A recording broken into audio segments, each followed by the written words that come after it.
You're listening to the Airline Pilot Guy Show. The view from our side of the cockpit door. WAPG. It's the Airline Pilot Guy. Airline Pilot Guy, episode 670. Yeah, he's up in the sky. It's the Airline Pilot Guy. Hello, you're listening to the Airline Pilot Guy Show, the view from our side of the cockpit door, with your host, Captain Jeff, broadcasting live from the shores of Georgian Bay. Today's show is recorded the week of July 14, 2025. Yeah, he's up in the sky. It's the Airline Pilot Guy.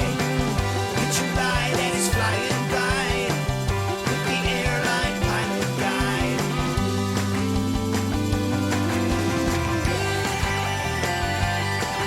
In today's episode, a disturbing report on last month's fatal Air India crash. Investigators find that the cockpit switches controlling fuel to the plane's engines were in the cutoff position. Also ahead, your feedback and today's plane tale, what's in a name? So get all settled in. Tray tables and seat backs in the upright and locked positions. Electronic devices powered on. I'm Radio Roger, and Flight 670 is ready for pushback. Thank you, Radio Roger. He's an award-winning TV and radio reporter, currently at the #1 all-news station in the nation. 1010 wins on 92.3 FM in New York City! Welcome to the Airline Pilot Guy Show. It's an aviation podcast covering the latest in aviation news and answering your great feedback. I'm Captain Jeff, a former U.S. Air Force pilot and retired Delta Airlines captain. And joining us from his studio, in Hartford, Hereford, and Hampshire. retired professional dog photographer, former RAF, RAAF fighter pilot, retired Airbus A330, A340 captain for Virgin Atlantic Airways. It's Captain Nick. Hi there, Jeff. Lovely to be chatting to you all the way over in Canada. Brilliant. Is it snowy? You'll tell us later, I'm sure. Show 670. Isn't that amazing? Well, I found a 670 in aviation, and it was a Polish Air Force MiG-23, NATO code name Flogger. Not a dominatrix, or perhaps it was, I don't know. Anyway, it's on display in the Polish Air Force Museum in Krakow. Cracking the whip. Crack out that whip, yeah. Let's see. I gotta get on that. Here we go. Ow! There we go. Sorry, Nick. Ow! Yes. All right, very Miss good. Flogger, she's at it again. Yeah, yep, she is. Quite the flogger for sure. All right, and also, thank you, Nick, for that. Also joining us from the North Woods of the Atlanta suburbs, race car driver, chef, commercial multi-engine instrument-rated pilot with an interest in anything with enough horsepower to kill him. It's AJ Schramm. Alpha Juliet. Yeah, straight from the airport, still sweaty from the airplane, but glad to be here. Great to have you with us. All right. And also joining us from his home studio in Huntington Beach, California, current first officer on the Airbus 320 family at a major U.S. carrier, the best one, volunteer flight instructor and check pilot with the Civil Air Patrol. It's RJ Ranjeet Rajan. Hello, guys. Happy to be here once again. I'm glad that this worked out. We are too. And finally, last but not least, seated right next to me from our studio On the shores of Georgian Bay. on the shores of the Georgian Bay. She's a retired financier and aviation enthusiast, spreadsheet master, and it's our producer, Liz. Here I am. Yeah, here we are. Yeah. Yeah. Hello. If you're watching Hello. the video, we're sitting right next to each other at a table in front of a nice landscape window and looking out at the Owen Sound, I think. Owen Sound, yeah. Yeah. That's what's part of Georgian Bay. Yep. Beautiful cottage here. We're having a great time together. So We haven't killed each other yet. not yet. Not quite. But after this show, I don't know. Yeah. I might be leaving early. I don't know. Yeah. I was thinking about No, staying. you're a little not bit leaving. more. Oh, It's like Hotel California. You can check in, but you can never leave. I'm scared now. There you go. Really. All right, let's do some news. All right. boys. Yes, ma'am.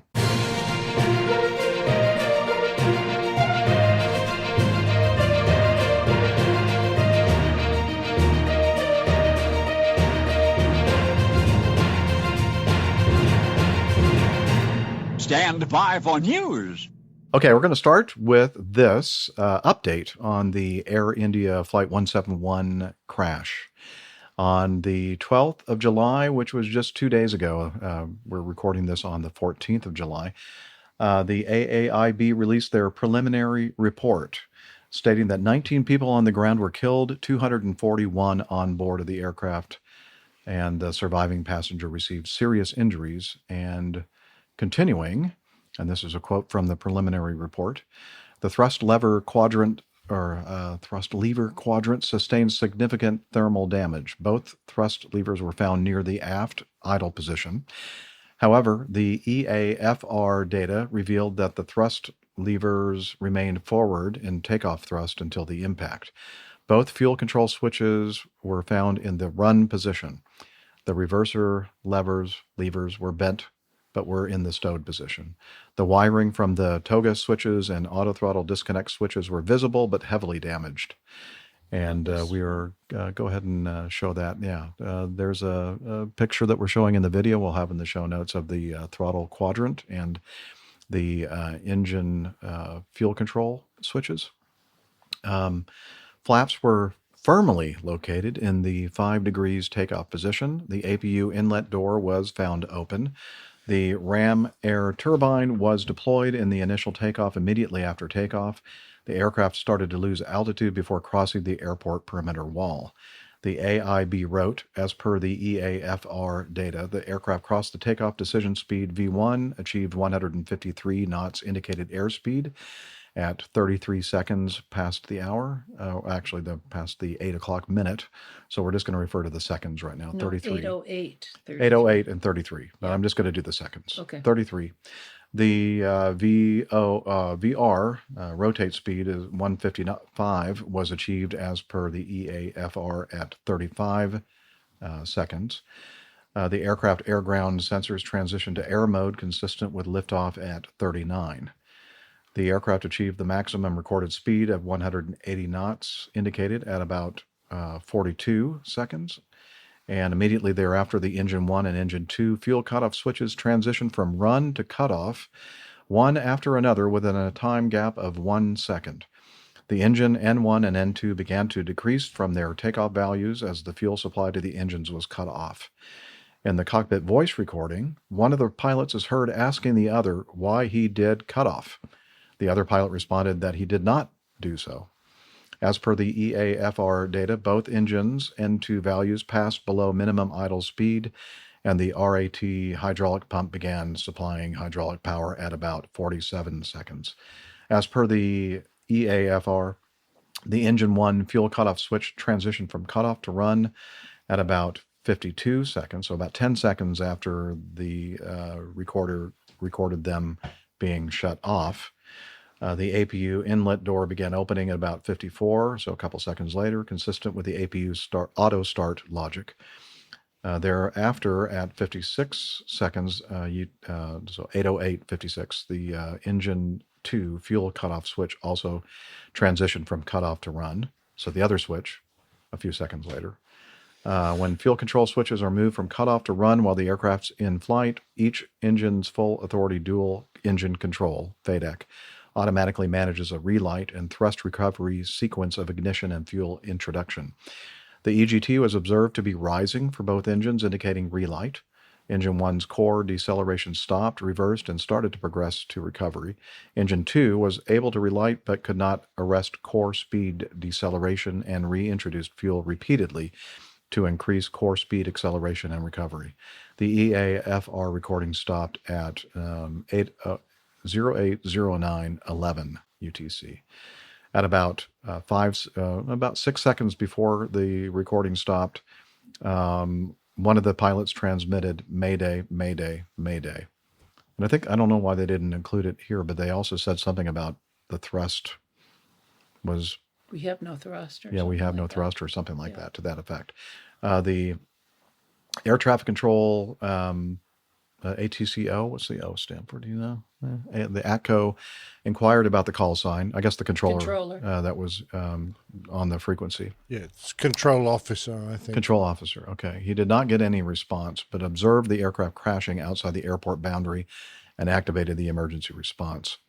So they go on and talk about the emergency response. They also spend some time here in the report saying that, or so India's media reported that the investigation is not focusing on a human action causing the fuel switches to appear in the cutoff position, but on a system failure. And then they refer to the service bulletin issued by Boeing in 2018 recommending to upgrade the fuel switches to locked versions to prevent inadvertent flip of the switches, as well as the FAA/GE issued service bulletin relating to loss of control issue. See also see above. They were not implemented by Air India. The stated MN4 computer with faulty, I guess maybe they stated MN4 computer with faulty soldering might weaken and lose contact due to the thermal stress after a number of cycles, interprets data and commands fuel metering valves with the lost contact attaching the MN4 processor to the engine, electronic engine control, intermittent electrical contact, loss of signal processing, and engine control faults can occur. The special service bulletin writes under conditions an LOTC, loss of thrust control event has occurred due to an EEC MN4 microprocessor solder ball failure. According to discussions in the industry, it may be possible with a number of cycles of this airframe had already been completed. The solder balls were weakened sufficiently to detach the MN4 from the EEC momentarily due to loads during the takeoff rotation, leading to the loss of control of thrust and shutdown of the engines. Okay, so that's the stuff that was just released, or the very, very important items located in the preliminary report. Now, I don't know, do you all think it's a little odd that they kind of went out of their way to say, oh, but we're not really looking at the possibility that this was human interaction here with these switches? Well, if you read Very it, it's saying dubious. that the media said that. Yeah. Like it's Okay. it's like a rumor. So I don't think it's been officially said. Okay. If you read that, I think. Okay. I don't know. And I just Yeah. see on, on Av Herald today, July 14th, India's DGCA instructed airlines to check the fuel switches on the Boeing 787 and Boeing 737 aircraft as used by Air India Group, Indigo, and SpiceJet for possible disengagement of the fuel control switch locking feature, according to the SAIB released by the FAA on December 17, 2018. The checks have to be completed by July 21st, 2025. So that's like the newest update that just... Oh, sorry, Rob, missed it. No, Yeah, no well, worries. Well, No, I'm hey, glad RJ you're got here. it. Yeah, Yeah. that's good. Yeah, It's a Teamwork. team effort here. Yeah. Yeah. So I'm unclear about this because it almost makes it sound like the switches that are currently installed that haven't been changed via the service bulletin are like you can just bump them with your fist or hand or something and they'll just go to the opposition. I'm thinking, what airplanes made in the last 20, 25, 30 Yeah. years have that kind? Because, the airplane, like the Boeing 717, the MD-90s, they both had FADEX systems. They had that, you had to pull the Over knob center. towards you, Yeah. over center, and then down. Yep. But is it possible that there are still switches that you can just, without any kind of guards or anything on them, they just bump them off? I don't know. I mean, this is very I've never been in the flight deck of a 787, so I wouldn't know. But yeah, and that's what I think about is all the engine control switches and fuel control switches that I've flown with in the different types of aircraft have always had some sort of over center locking, or even a guarded switch for that matter. So this seems to be unique on its own. So I don't know if this is a design flaw in the early 787s or something like that. You got a comment in the chat. Okay. I'm really, really curious about this because I'm with you, Jeff. I can't believe they designed out of all their previous fuel control switches a possible fault in the brand new Dreamliner control switches. They're pretty standard, these switches, and why they would change the design to make them less safe, I don't believe they would. And I'm really, I think they're floundering a little bit, looking for some cause that doesn't point directly and immediately at a deliberate action by one of the crew, or perhaps not necessarily a deliberate action, but because people move the wrong switches, and that's not necessarily deliberate. But these switches require a definite and purposeful action to turn them. You don't accidentally brush them off. And apart from the fact you'd have to get your hand between the throttles and the switches and avoid those two little guards on the edges right beside the switches, which are there as well, just to prevent them being accidentally brushed off. So you've got more than one safety feature here. And what's more, the timing of those switches coming off at 1 second intervals. I'm just thinking to the hundreds of times I shut down all the engines on my aircraft. I would go across to the number one and go click, number two, click, number three, click, all the while watching and then number four, click. And it was, almost exactly the same timing as what occurred here. And I'm saying, well, if you brush the switches off, why would there be a 1 second gap between the first one going off and the second one going off? So I'm not trying to double guess what's here too much, but I still don't believe it was necessarily a fault of the design of these switches. But there you go. Anthony Leota in our live audience says, if the fuel cutoffs were manually switched off, would the RAT deploy? I think the logic is if it senses a dual engine shutdown, it's supposed to, and in flight, that it does automatically. Yeah, in the air. It wouldn't do it on the ground when you shut the engines down now. Yeah, is there a process? Yeah, good point. That's a little messy. And it's expensive replacing the very RAT quickly. every time. Yeah, is there a process? Engineers get really annoyed having to reset the RAT every time you shut down. Yeah. Okay. So he says, is there a process they do so it does not deploy with it? Yeah. So it's got the ground air ground logic has to be activated for that to happen. Mike also has a comment here. Who? Okay. Master of None says, I read that the first officer was the pilot flying and the captain was the pilot monitoring. The captain asked the captain of asked the first officer. I don't think that they had identified the voices. The last thing I read was that they heard someone ask someone, but they couldn't identify who was asking. Yeah, they're just giving them the generic name of a voice or a pilot. Okay. So one of them asked that. We don't know which one. But it's obviously that one of them was going, "What's happened?" And the other guy is going, "Well, it wasn't me." And I'm going, yeah, who else could have been? That's interesting. Was just the two of them. Was it? Or was it one on were there just two seat? Two pilots up there, I think? Yeah. No, the report makes it seem like there are just two pilots on board. I didn't know if they'd confirmed that. Yeah, they didn't talk about any, an augmented crew or anything like that. Okay. And they were just going to Heathrow. So... Would there be any other Gatwick, indication? I'm sorry. Would there be any other indication on the EFIS or anything that shows that those switches were shut off specifically? Or would you see a reduction in fuel flow or anything other than the N1 going down?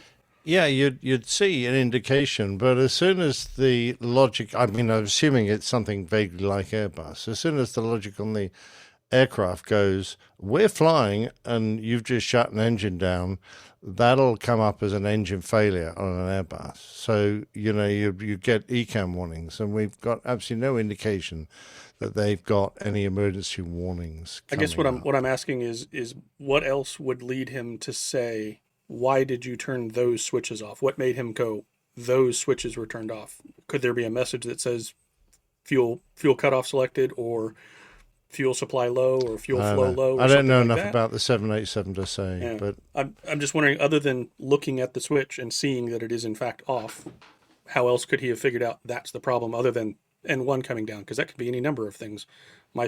Anytime an engine's running down, I'm not going to go, gee, did somebody turn the fuel off? That's on my list, but it's not the immediate. Or maybe the ask that possibility question. of like just instinctively putting your hand, because your hands are on the throttles, and just moving them down, and then ensuring that the switches are up.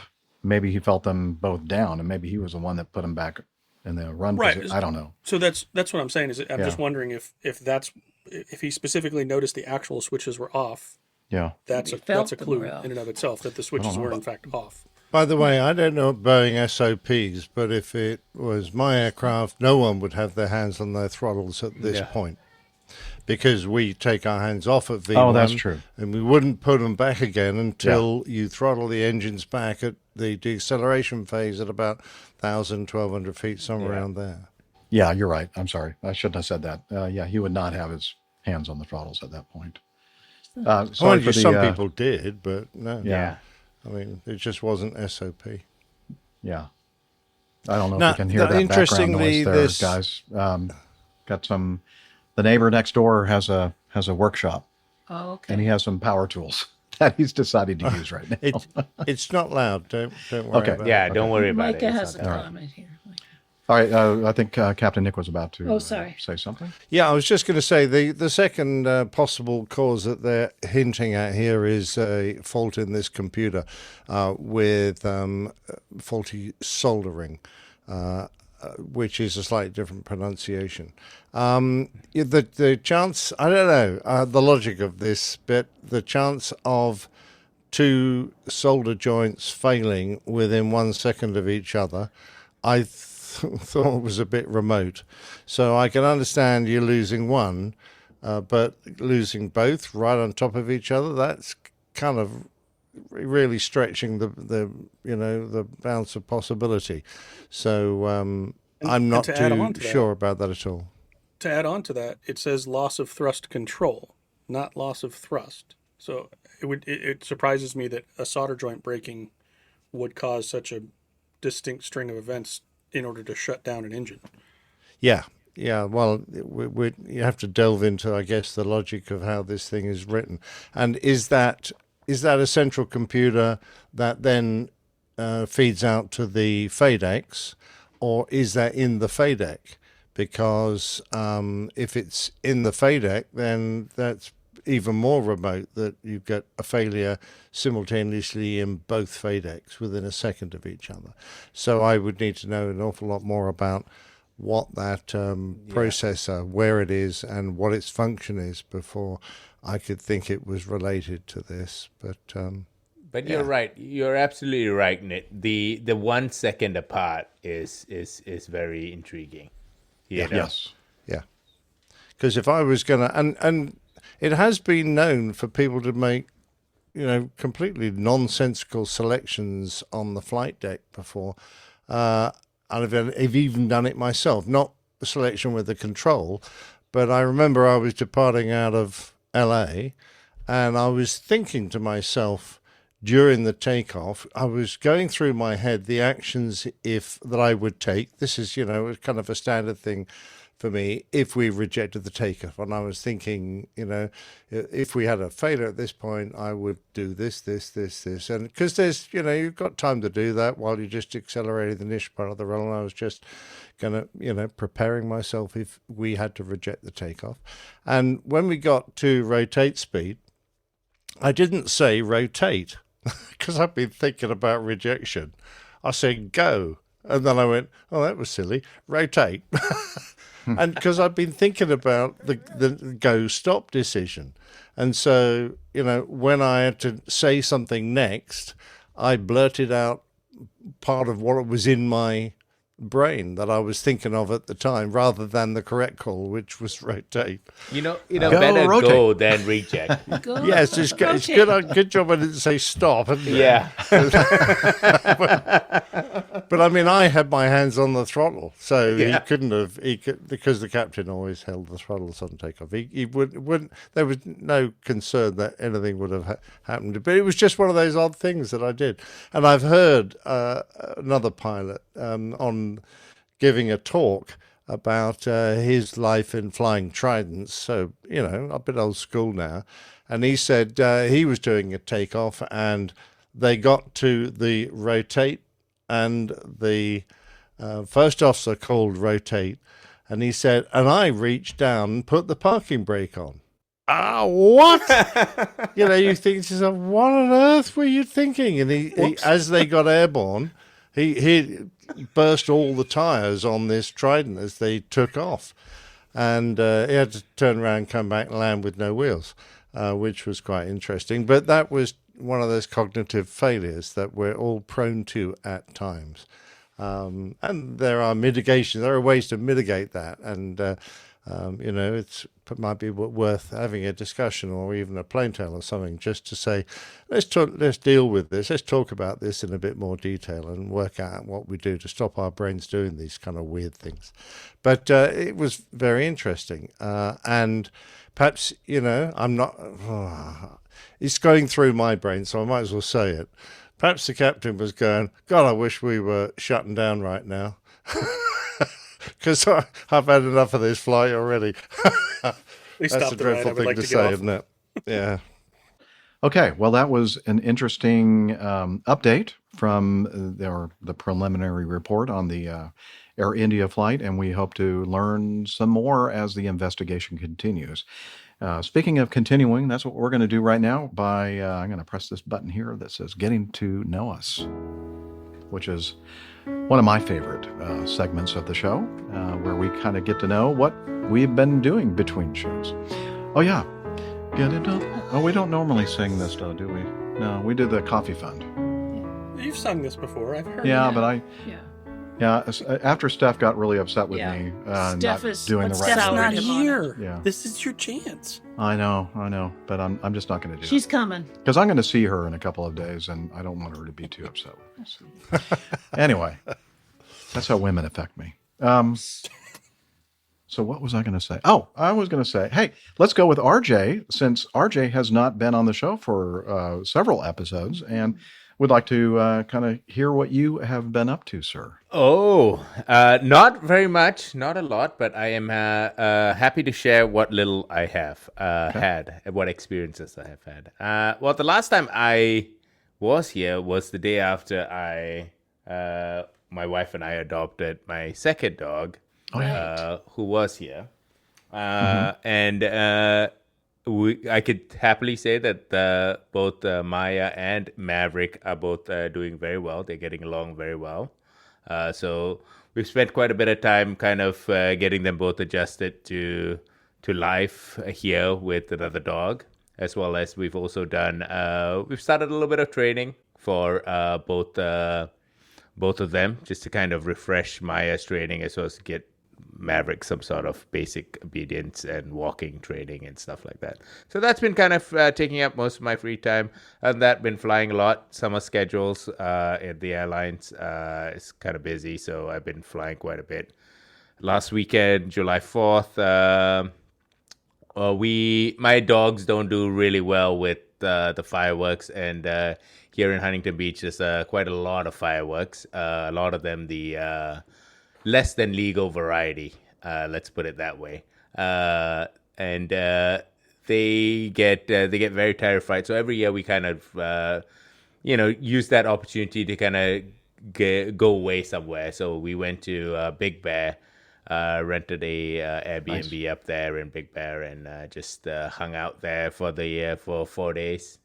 And the dogs really liked it. Went hiking every day. It was great. But they still have fireworks going on off up there as well, right? No, so they have this because of the bald eagle population there and the fire risk up there, Big Bear. They have one 30-minute show that the city runs in the middle of the lake. They have a barge, and then they set the fireworks off there, and that's the only fireworks that exist up there. So for the most of it was really nice because the dogs had a good time. We had a great time while going on different hikes and all of that. So that was fun. Don't the lakes burn in California too? Yeah, Everything else burns. only when you douse them in petrol. But until you do that, it's fine. Okay. That's not something they haven't done that at Big Bear for quite a number of years. For quite a number of years, just because of the fuel prices. That's the only. I left California. I left California in 2007. Yeah, it's been a long time. Yeah. All right. So, RJ, since we are still focusing on you, you reached out to me while you were listening to, or after you listened to episode 669. That's correct. And you said, you may have already heard this from someone else. No, we hadn't yet, but I'm sure we will probably hear more. But a small correction, actually it's a big correction. At Delta Airlines, the engineer wings, when we had engineers, have no star. The FO wings do have a star, and the captain wings have the star and oak leaves that are on both sides of the star. And so Liz is showing on the video, and we'll have this in the show notes as well, the image of the captain's wings on the top and the first officer wings below it. And I should have known that, but I've only been retired now, for a year and a half or so, and I'm pretty much just flushing my brain of pretty much all aviation knowledge, I think. As you should. I don't know. Yeah. At least another show would say. Uniform knowledge, yeah. Right. As another show would say, the penguins are falling off the ice. Yeah, they are. We'll see. The problem with my situation is the iceberg is melting. Yeah, and it's getting smaller and smaller. And smaller, so I see. It doesn't hold less very many realistic. penguins. Yeah. Yeah, exactly. Anyway, I don't know. Did we talk about last time you were on your? I think maybe you did your nice vacation to Singapore. Yeah, we where did. you? Okay, we did. I okay. think we did. Yeah. did. Okay. We did. Yeah, Marina Bay. Oh, never mind. Yes, that's right. Okay. Yeah, and for Oshkosh news, I am planning on being there at Oshkosh all week. At Oshkosh, thankfully, I managed to bid time off, so all things go according to plan. I should be there sometime Sunday, and the whole week, and then leave again on Sunday morning, sometime on Sunday. Okay. But I should be at the campgrounds. And I Excellent. hope to run into many people. Yeah, there's a possibility that AJ and I will be staying until Sunday morning as well. So okay. Great. Well, we can't wait to see you in person, RJ. And thanks for taking the time out today to join no us. Worries. How are the teeth? You had a dental appointment. Oh yes, at a dentist. Okay? Yeah, no issues. Thankfully, no drilling sounds were heard. Good. So this is good. No mouth numbness or anything. No, nothing like that. Yeah. Nothing like that. Drooling? I'm sorry. Yeah. No more than usual. Oh, Let's put it that way. Yeah. We got to read this comment before. Okay, we have a comment from Master of None. It's not like you need any aviation knowledge to run the biggest aviation podcast there is. Yeah, no. That's true. But that's why I have all these wonderful people that we invite on as co-hosts. And the community. And the community, of course. The live chat that we have. By the way, if you've never joined us while we record live, you should, because you can have fun and you can also be helpful to us and be part of the crew while we're recording the show. Jeff, I think you need to go to Canada more often because we have more people in the live chat than usual. Yeah, wow. Okay. Yeah, come to Canada more often. That's okay. Good. All right. I like it. Maybe they let you in, huh? Yeah, they did. Oh, wow. I was worried. The real fun question is he going to get back into Canada? That's the problem. Yeah, again. That might be the problem. Turn them around, come back to the cottage. Yeah, if they turn me back and won't let me in, then I'll just come back to the cottage and then I'll go to the condo in Toronto. Just live here now. Live the rest of my life here in Canada. I might know somebody with an airplane. We can just fly very low back to Oshkosh. It'll be fine. Okay. Good idea. Who's next? Yeah, who would like to go next? Okay, not everybody. Don't everybody jump up. AJ. Okay, I'm AJ. choosing him. I guess me. Yeah. Let's see. Been a little bit of a busy week since we recorded last. Got to do a little bit of flying. Went and flew as a safety pilot for a friend of mine in our flying club, and it was a little exciting because it was afternoon, evening in the south in the summer, which means there's lots and lots and lots of thunderstorms everywhere, but they're tiny, so you just kind of have to ping pong around. But I got a couple of cool pictures of some of the storms as we were coming down shooting an approach. So poor Todd's in the left seat, and he's got the foggles on, so he can only see inside the airplane. And I'm looking out and watching all these thunderstorms were passing by and nudging the yoke just a little bit to the left every once in a while. You think we should go this way a little bit more? Yeah. Yeah, that was a good time, and got to do a little formation flying as well with another one of our club members. There's absolutely nothing more exciting than two 172s in formation. Tell you that. Yeah, very nice. I mean, the Blue Angels and the Thunderbirds have nothing on that. No, Nothing. absolutely No. nothing. I sent him a video just to give him some tips. Oh, good. This is how it's done. Yeah. Are you guys flying in Oshkosh on the night air show then? We're gonna do some of the explosive passes when we're gonna drop some bombs out of the 172. Oh, very good. Set up some pyro. Yeah, it's gonna be great. Oh, nice. Yeah, it's gonna be awesome. Okay. Well, let me know where you think you're gonna be dropping them, because I'll be somewhere else. Yeah. You're going with me, I thought. Oh, no. Not to drop. You're supposed to be my spotter. What What happened? Well, we'll talk. By the way, speaking of talking, I think last week, we didn't record a show last week. Nope. It was a little busy, and but AJ and I did meet for lunch, and then we got some of AJ's camping gear and put it in the RVS, and so I, as far as he knows, I still have it with me. Yeah, was that why we went to the pawn shop the other day? Yes. Oh, sorry. We're recording right now. Did you get better prices in Canada? I guess you would because of the Canadian dollar, right? It's a lot you got more. bigger numbers Although, anyway. actually, when you work it all out, it was not as much. Math's not my thing. No, I still have your stuff and the electric scooter and all that kind of stuff. Have you ridden the scooter yet? No. Did you go get a helmet? I was thinking no. I was thinking that I would probably break it. So I decided to not touch it. We're on a gravel road here, so yeah. Well, Liz, as long as you video it, you can do whatever you want. Yeah. Anyway, so good to see you, AJ, and I guess I'll be seeing you soon. Saturday. Saturday. My Okay. plan now is fly into Milwaukee on Friday, and I'm going to fly the arrival in with a friend of mine for his first time flying into Oshkosh. I'm a safety pilot for him on Saturday morning. And then it sounds like I'm probably going to fly the arrival again for another friend of mine for his first flight into Oshkosh on Sunday morning. Oh, wow. So I'll be flying into the air show twice at least, and probably not flying out. Getting a lot of practice in, anyway. So Ant has a comment here. Ant in our live chat says we need Captain Jeff on the scooter and in the video. See? Yeah, I know why. He wants to The see him public fall. wants it.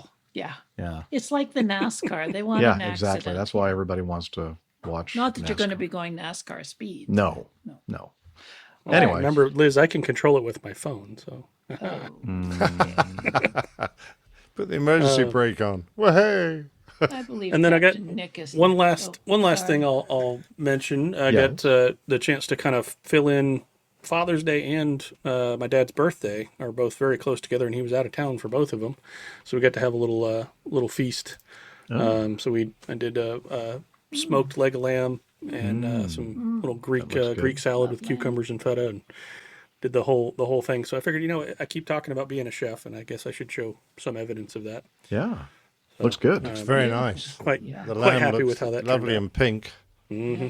Delish. It came out quite nice, and then I made a true shepherd's pie with the leftovers Yeah, afterwards. exactly. Not a cottage. Yeah, how pie, many shepherd. shepherds do you need in a shepherd's pie?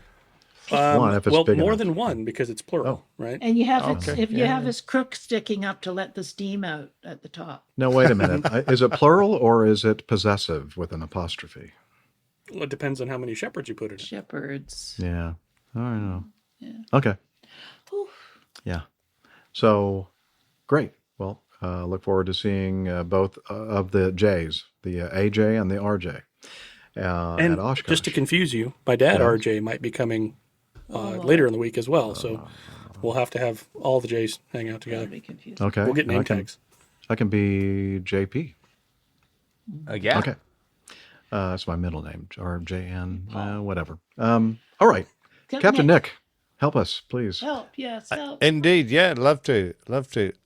First things first, we've got an event coming up here in London on July 24th. So not long, really. It's only 10 days away.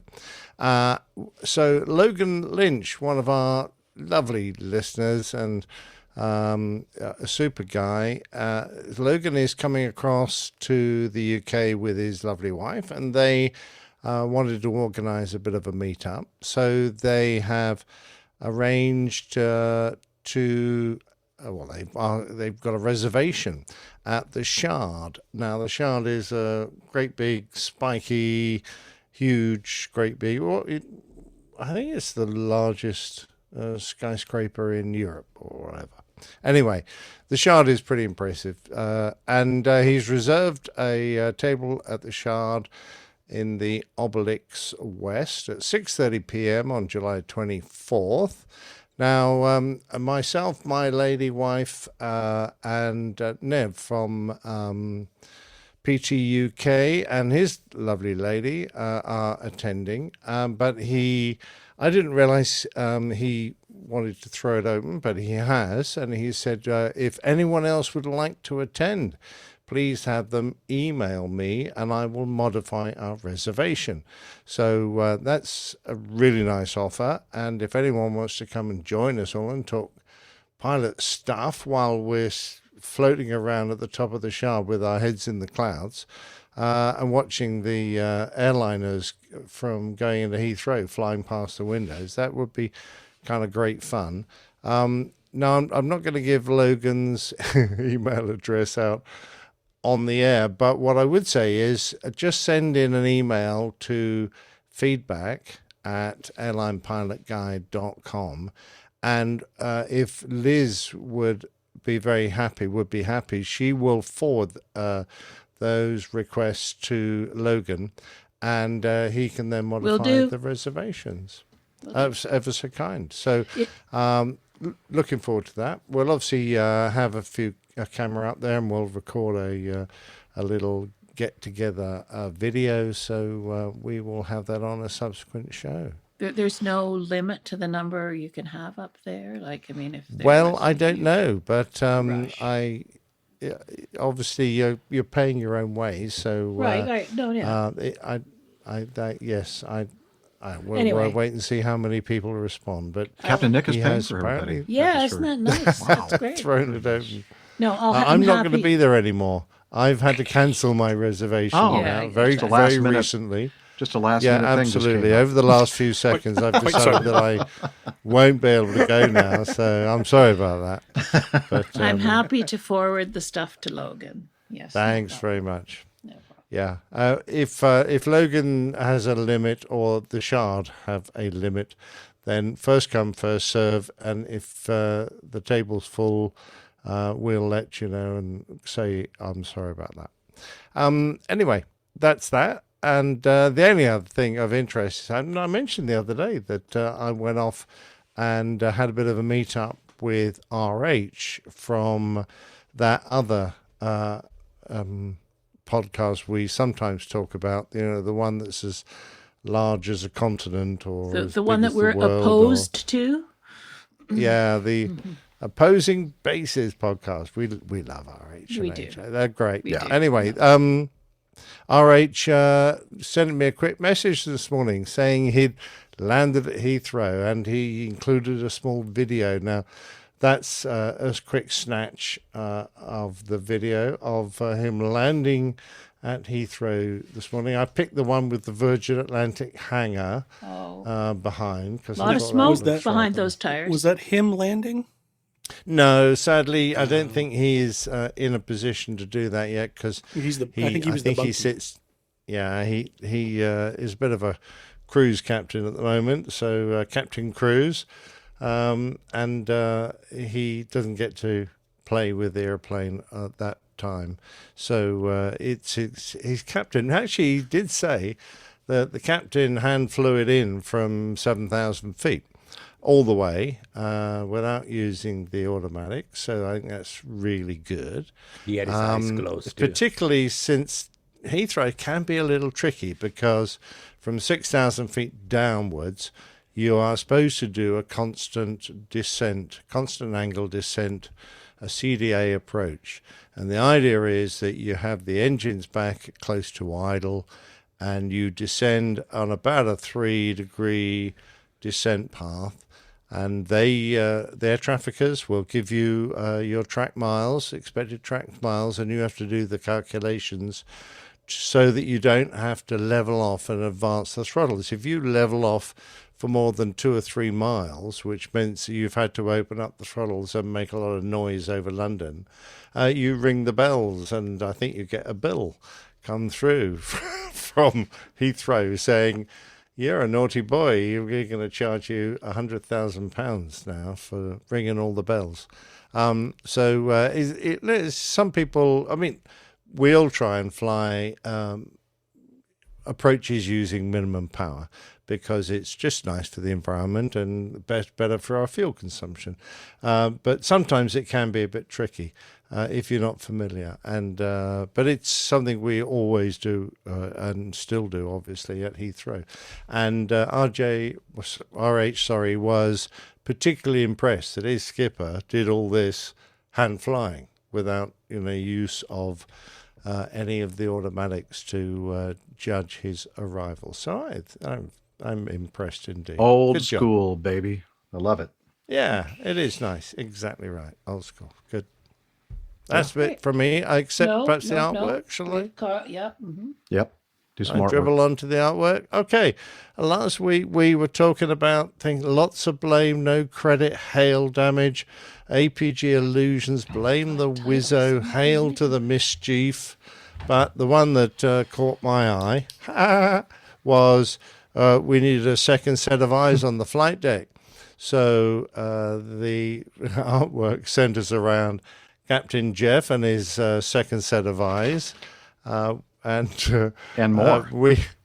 We've given him a background of eyeballs, and he's got an extra set of eyes on his captain's hat, which I think is a very impressive hat. Actually, I like that hat. Yeah. If you want to find the logo, doesn't look like a Delta hat. Yeah, though. where's that logo? I can't see No. Well, it's not in Delta anymore, so okay. would account for that. Okay. You shouldn't have a big problem finding the logo this week. All right, it's that big blue thing behind it. Yeah. Okay. I actually got that. Yeah. If you missed it, you might need more eyes. Yeah, exactly right. You might need a proper set of eyes. But we did manage to hide the show number, which was 669 last week.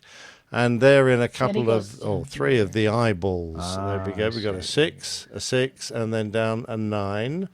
And that's to the left of Captain Jeff's hat. And, of course, we, to prevent myself from being given and put on the naughty boys seat, where the Dunstan's hat. Yeah, exactly. Again, I included the jackass because that's our penguin of choice. And it's in the center of the eyeball that's just on the tip of the W of show. So that's where you can find it's just a headshot. And now you don't have to do another Where's Wally picture. Right. Yeah, correct. I don't. Yeah. But so I'm relieved of that duty. But I'll try and get the penguin every time. It's not hard to put him. I just forgot. Anyway, that's the show artwork for last week, and looking forward to your suggestions for this week. Oh my goodness, I got to do that. All right. What's wrong? I haven't got any titles yet. Oh, no titles yet. No. I've been running down. That's all right. Oh, we got plenty of time to come up with some titles. Captain Jeff. Oh, yeah, me. My turn. Okay, let's see. So I set off on... well, you don't have to do that. No, it's okay. Yeah, move out of the way. Get out of the way. You're like an old married couple, you two. Let's see. Thursday morning, I set off for my trip north and ended up in, well, I was originally going to stay in the Lexington area. And then after we recorded the last show, 669, someone that everybody is familiar with, who used to be or used to work at Big Ass Fans in Lexington, Captain Nick and I received a wonderful tour of the Big Ass Fan Company when he worked there, Greg Peterson. He contacted me directly and said, "Hey, I was just listening to the show recording." He said, how tied are you to Lexington for your first night stop on your journey up north? And I said, why? And he said, well, for just 2 more hours, you could make it up here to where I live, just north of Cincinnati, and spend the night. He said the wife's out of town, got 2 extra empty rooms and cold beer and Kentucky bourbon. And I said, "Oh, you've talked me into it." So it was kind of a long day's drive, something close to about 7 or a little more than 7 hours altogether. But it was worth it. And so there's a picture now that we'll have in the show notes, and it's also being shown on our video. There's Greg in front of his new home in Lebanon, Ohio, and really beautiful home. And he's got his big old truck right behind him that doesn't fit in any of his garages, and a big Blackstone flat grill. Or griddle, I guess I should say. And he made dinner. Oh, I forgot. That was another thing that he used to incentivize my stay. And he said, "I'll fix some pork chops on the grill and some nice fried rice on the grill or griddle." And then also he made some of this crispy Brussels sprouts. Love them. So good, so good. So we had quite a feast at Greg's place.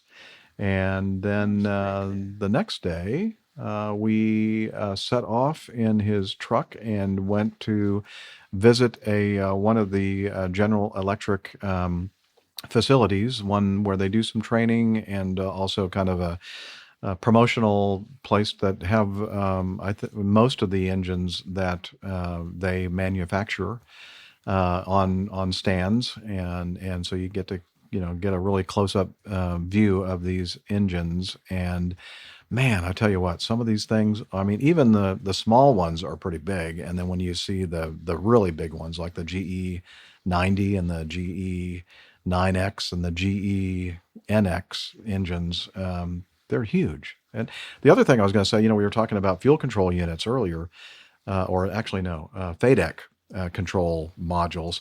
I don't know. In my mind, I was thinking that these things were like, something like the size of my Stream Deck controller, not that large, because it's just electronics and, circuitry and CPUs and that kind of thing. That darn thing weighs like, I think 34 pounds. I think it said on the label. And it's about, I don't know, I'd say like 2 feet wide and 1.5 feet tall or deep, and actually the depth of the thing is like 4 or 5 inches. I mean, this thing is made of like solid metal, and it's just, I don't know. I was just surprised that they'd have something so beefy and so heavy mounted on the outside of the fan shroud, inside the nacelle, of course, but outside of the fan shroud, and 2 of them on each engine.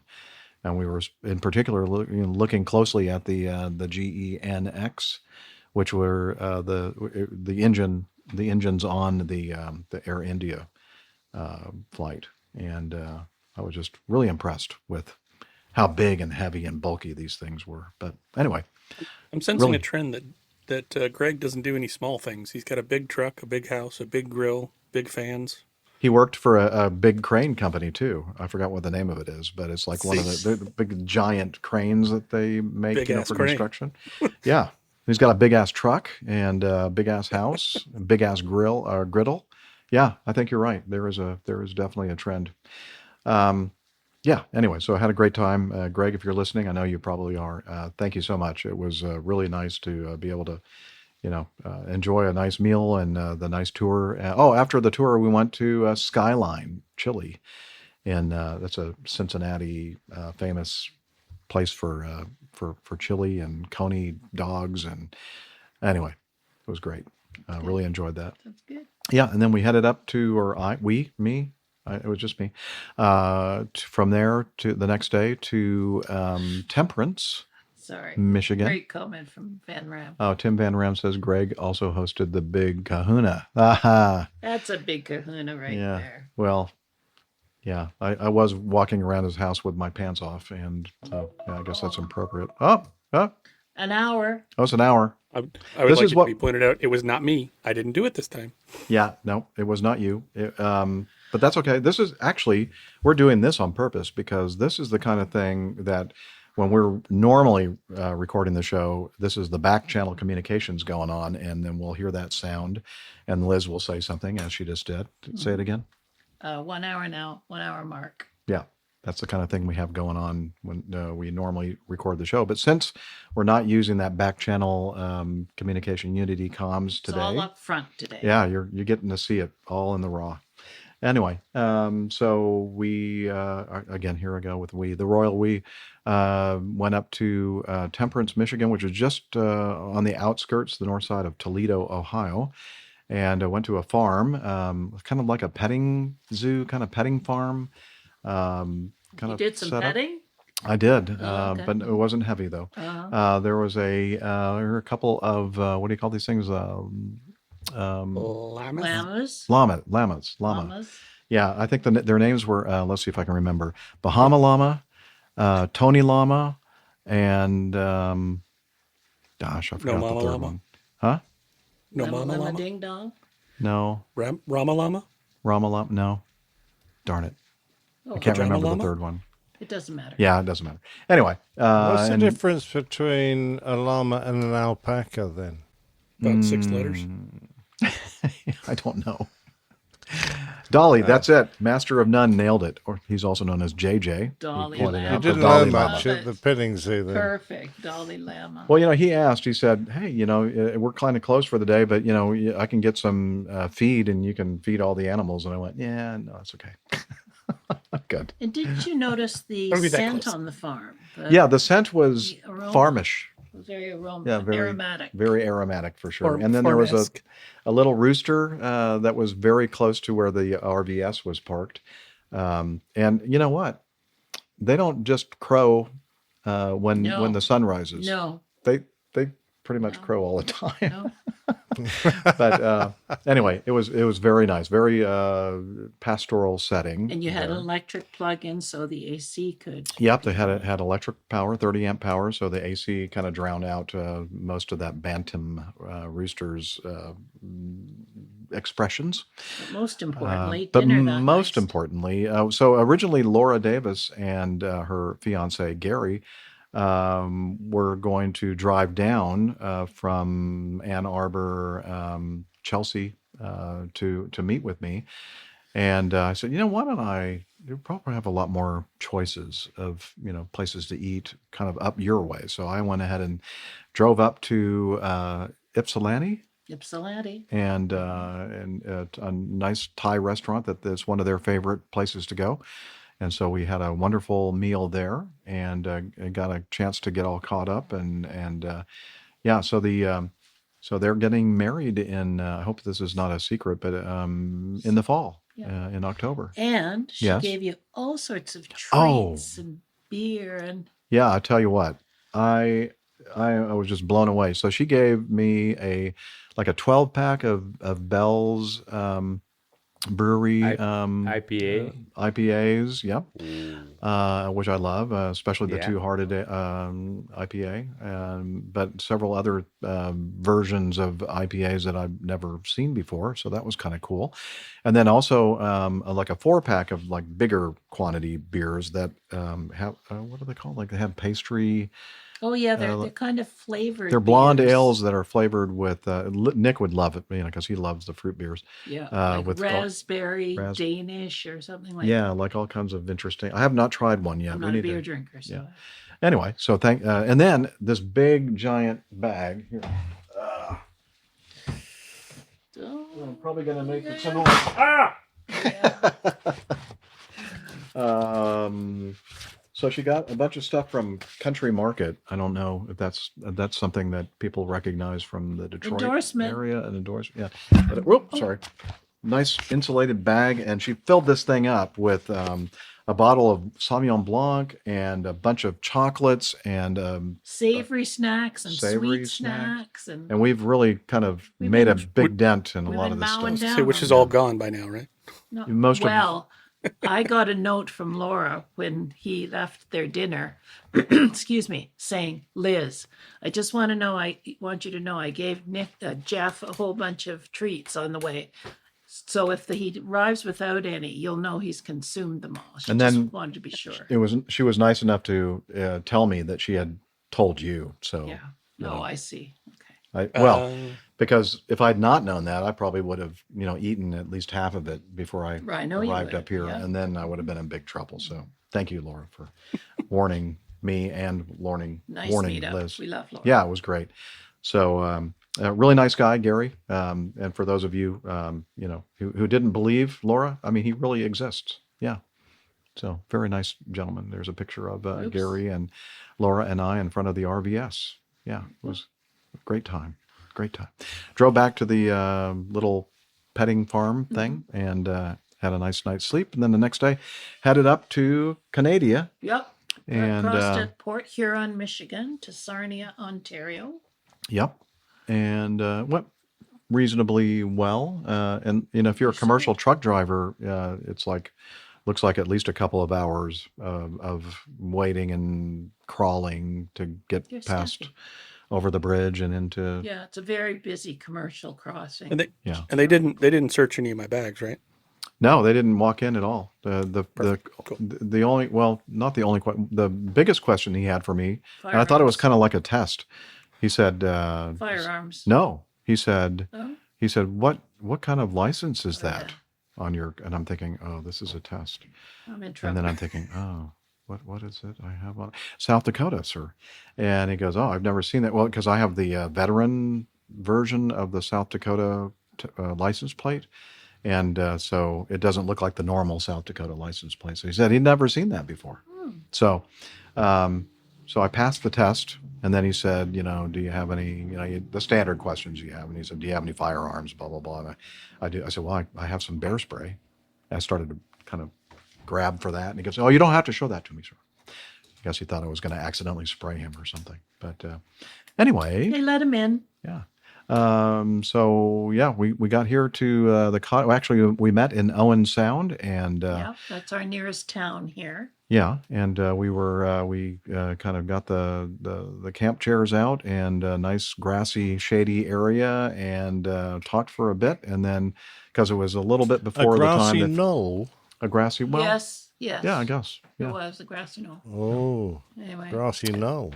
Yeah, and then I went to the vigil mass. It happened to be this grassy knoll was like right next Next to to church. at the church, basically. That I went to the vigil mass yesterday afternoon. I did not go to Saturday afternoon. Yeah, well, it looked like the skies were getting darker and the lightning was in the distance. It So was. she said, "I better not." Anyway. Here we are. Yeah, here we are at the cottage. It's beautiful. It's on Owen Sound, which is connected to the Georgian Bay, which is connected to Lake Huron. Lake Huron. Yeah, Yeah. so it's beautiful. Yeah. Yeah, it's great to have you here. Yeah, we're having fun. Yeah. And that's pretty much. And then I'm heading to Oshkosh on Thursday. Well, heading to Ludington, Michigan on Thursday morning. Yep. And then taking the car ferry across on Friday, and I'll be in Oshkosh sometime Friday afternoon. And I was able to snag me a electric / water site, just barely, but I ended up getting one of those, and I'll be there for the whole week at Oshkosh. So I look forward to any and all of you listening to the show right now. We're going to have a great time. Yeah, sounds good. I'll miss you, but have fun. Yeah, well, we'll do our best. Liz, without you. And you are going to try and keep social media up to date on where you're located and where you're Yeah, going. so AJ and RJ are going to, and this young lady here that is just Yeah, appeared are going who's to Don't put me in charge of that. help. That's Well, not a good idea. Oh, okay. Well, maybe I won't let him have access to Who's it. down there? Yeah, who's that down there? Maybe she knows something about social media. Maybe she can help me. Yeah, I know make how Steph do to make announcements about what social media platforms we are found on. That's, you know what? You're That's it? No, so she'll go around That's as far as I've got. making those Some announcements. OJT happening Okay. here. That's So a if lot you're more interested- than we have. Now, if you're interested in the social medias, let me She'll tell have you. like one of those sandwich boards. I should make a T-shirt Yeah. that has. Yes. Yeah. Like, these are the social media sites Yeah. where we can be found. All right. Actually, well- making announcements or putting anything on them, I've not been so great at that these days. But Oh, okay. Even I could do that. Well, so you're listening to Dr. Steph, of course. Hi, Steph. Hello. Glad that you were able to join us. How was your day at work? Was it great? it wasn't bad, actually. It was just Oh. kind of, I don't know, leisurely might be the right word Oh, good. for it. It wasn't condensed in any way. I didn't get out any earlier, but it was not like difficult or jam-packed. So. That's good. Good. So I wouldn't imagine that you've been doing anything at all lately. No. No, I don't do things. Yeah. Okay. I guess we can move on then to. I've, Yeah. I've witnessed her not doing things. I've seen it. This is true. I don't know how much. Gosh, I don't know. I don't think I was on the show after the 4th of July. I missed that one. I left all the good stories of the you did? museum for you. Oh well, we didn't put any of the pictures in. Oh. Oh, Start talking slowly. I can fix that. all right. You know, I'm actually going to take this opportunity What to pictures? create time and say that I've got to Oh, yeah. go for a meeting. I'm sorry. All right.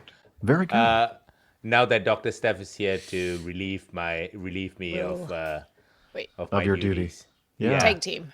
Yeah, Yeah, tag team. tag There team. we go. So this way. There We'll you just do that. We'll just do that. Yeah. Perfect. Yeah. Works great. Yes, it's All right, perfect. RJ. Great to see you, All and right. look forward to seeing you Take next care, week. RJ. All right. See you soon. Yeah. See Bye. you next week. Bye. Bye. All right. So things that I don't do. There's definitely no running or anything like that. Actually, there was a bit of running. We did the Peachtree Road Race on July 4th in Atlanta, which is their world's biggest 10K. Like 52,000 people on the start line this year, I think. And it's, as always, it's July 4th in Atlanta, so it's hot, it's humid, and it's hilly, and that's kind of their selling points, which they get lots of us to sign up for it. But actually, I don't think it was quite as hot as it was last year. And I showed up, pretty well prepared, well trained, and actually ran a personal best time by almost a minute in the 10K. Wow. So that was Nice. very good. Yeah. All right. That deserves a woohoo, or Yahoo, or yeehaw. There we go. That'll work. Yeah. Same thing.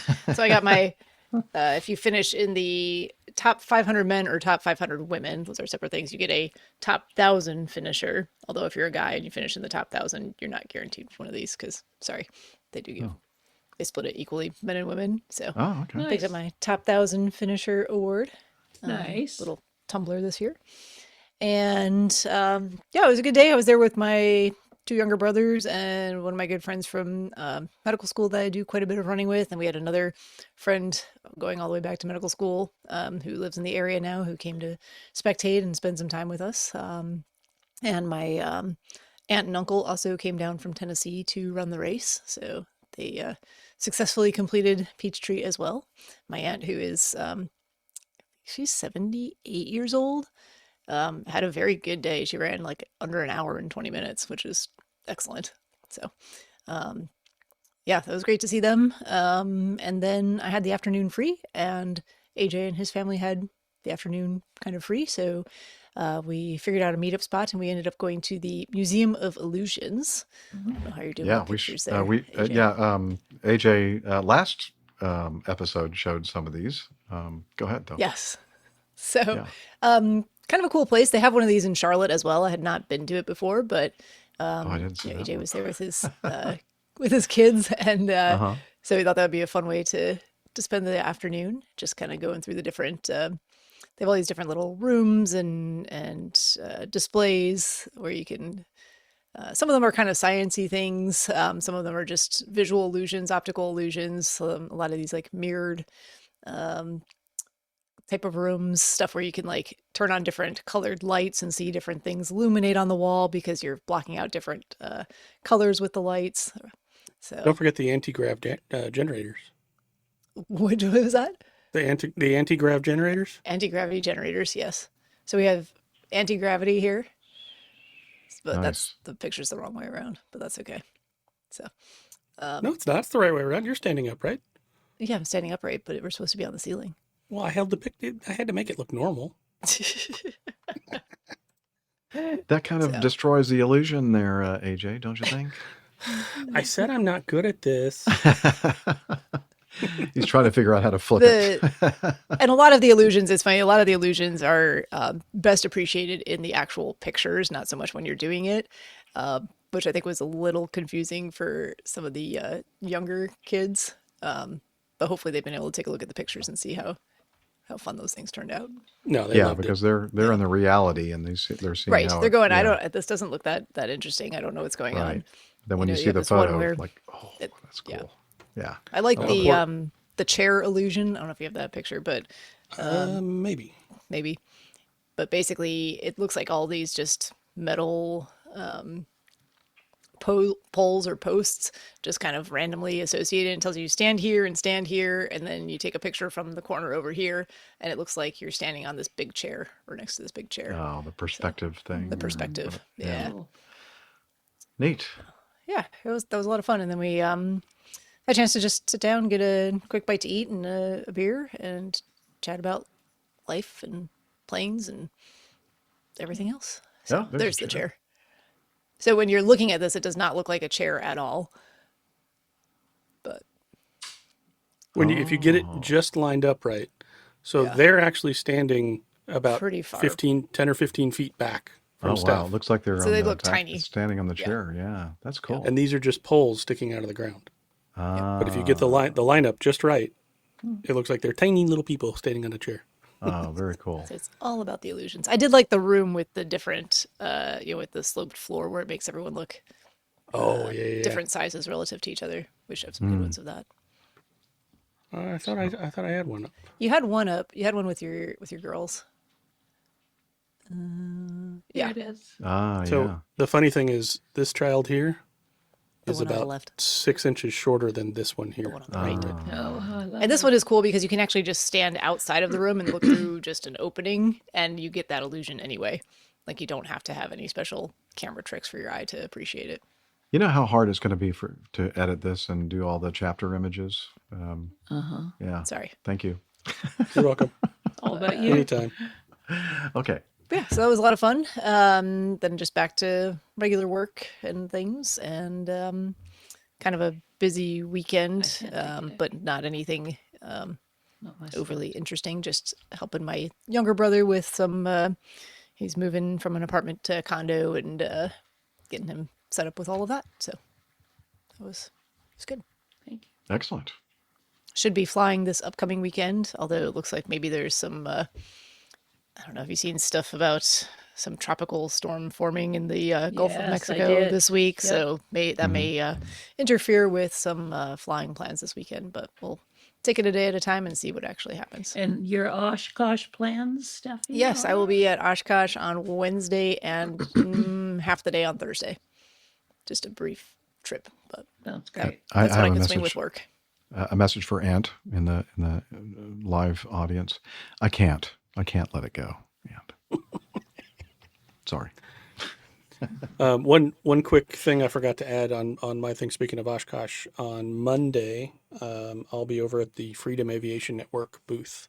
If anybody wants to stop by, but definitely check out what they do. It's really, really awesome. It's all about getting women out of situations that they're unsafe or things like that, and it's kind of like similar to Angel Flight type situation, but a little more focused mission. It's over in the Women Venture section, so definitely check them out. Nice. Very good. And then speaking of Oshkosh, did you just mention when you're going to be there? Yes. Okay. You were distracted by Ant's message in the chat Oh, room okay. while I was I'm sorry. discussing my plans. She answered. I'm so easily distracted. Sorry. I will be there Wednesday because I really like the night show on Wednesday. So I'll be there all day Wednesday is my plan, starting early in the morning until late in the evening, and about half the day on Thursday before I have to head back to Charlotte to go back to work. Look forward to seeing you when you're there. And okay. Coffee fund. Okay, cool. That means I can play this thing here.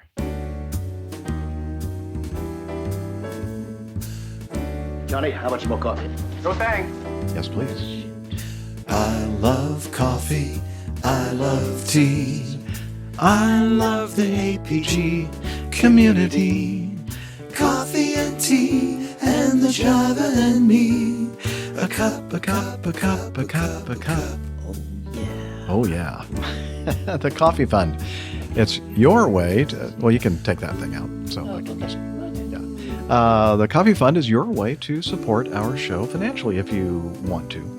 Although, it's a free show. It's a labor of love, but it's nice when people, if they have the resources to do so. I mean, if you have spend your money on like important things like flying lessons or like shelter, food, clothing, that kind of thing, then please do that. But if you have some extra coins here and there, you can join the Coffee Bar Club. Let's see. Since the last episode, we have couple of ways to do that. Yeah. One is the Coffee Fund Classic method, and we had a lot of participation since our last episode using the Coffee Fund Classic method. Mazuz comes in with his monthly donation. Thank you, sir. Very nice, generous donation. Jordan Rayleigh also gave us, as well as Kevin Dryden. They all used the Coffee Fund Classic method.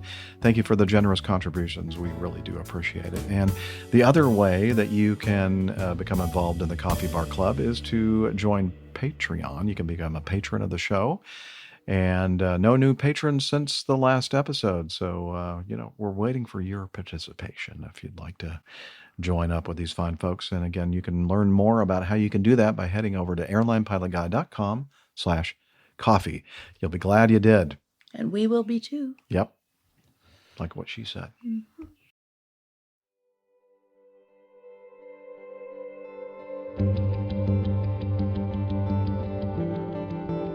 The old pilot's plain tales. What's in a name?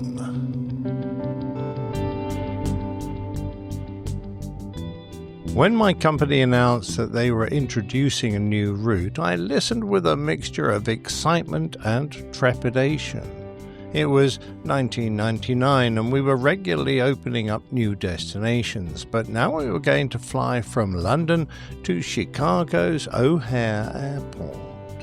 We'd already had some challenging airports to operate into, like Johannesburg, Tokyo, New York, and the old Hong Kong airport Kai Tak. But landing in the Windy City was going to be something else.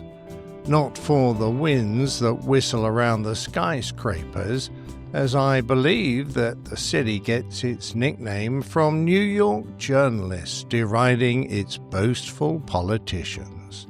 Regardless, it was a busy place to fly into, moving around 72 million passengers a year, flying in more than 2,500 aircraft a day from 6 runways, with 2 more under construction. But this tale isn't about me operating into this massive aviation hub, but on how it got its name. For that, I'm going to take you back into Chicago's seedy past, to the days of Prohibition and the notorious gangster Al Capone. Capone started in Chicago as a bouncer in a brothel, which is where he most likely contracted the disease syphilis. He worked for an Italian organized crime group, the biggest in Chicago, and he rose to become the leader's right-hand man.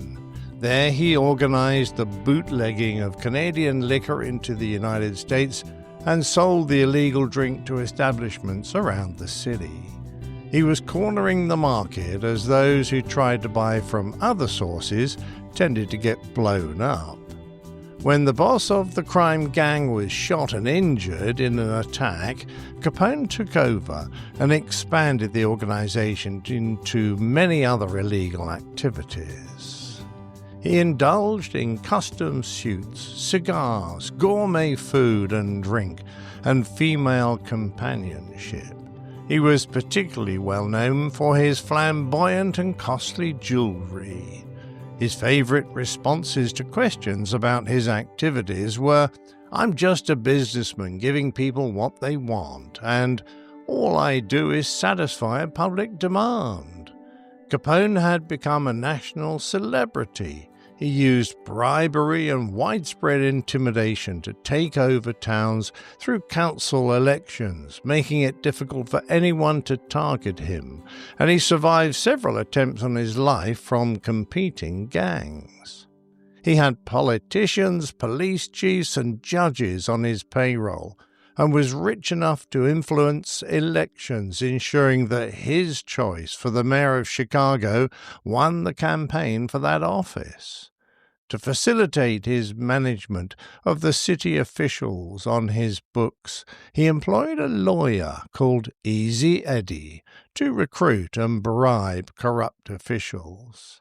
Eddie's skill at legal maneuvering kept Big Al out of jail for a long time, and to show his appreciation, Capone paid him very well. Not only was the money good, but Eddie got special dividends like a fenced-in mansion with live-in help and of all the conveniences of the day. The estate was so large that it filled an entire Chicago city block. Now, Easy Eddie O'Hare had a son he was devoted to. The lad had everything he ever wanted: clothes, cars, and a great education. Nothing was withheld, and price no object. And despite his involvement with organized crime, Eddie even tried to teach him right from wrong.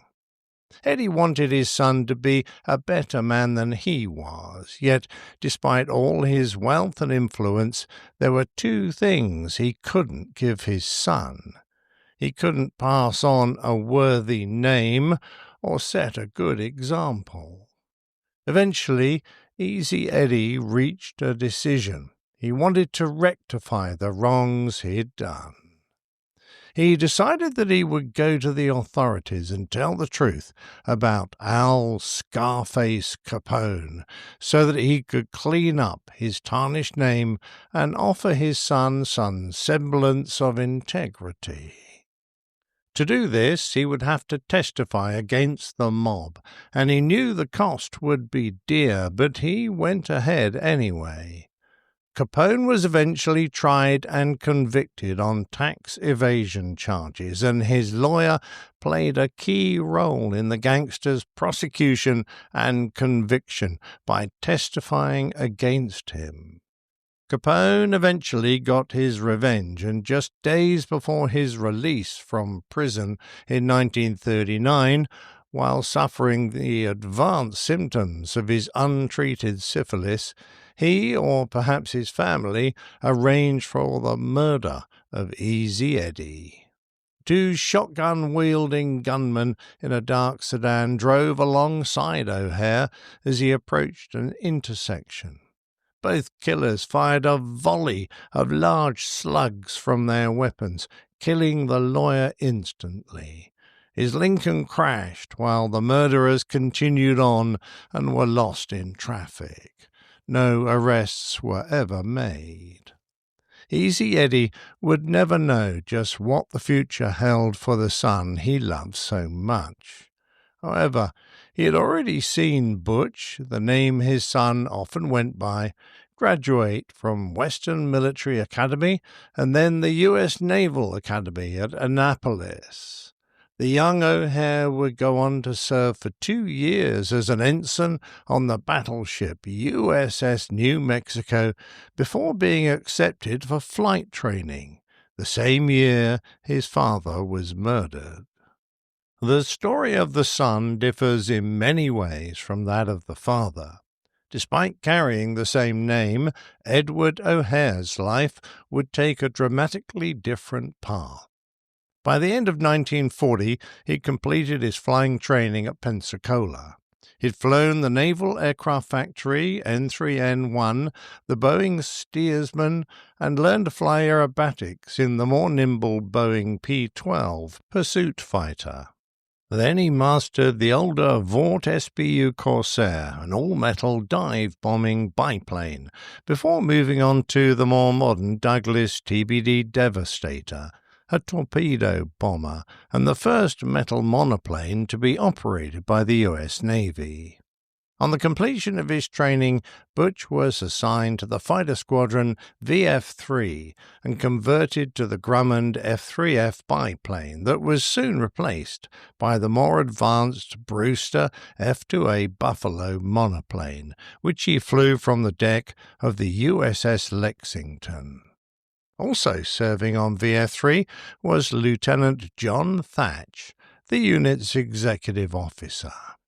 Thatch was himself an extremely capable pilot who was impressed by Butch's flying abilities and closely mentored the promising young pilot.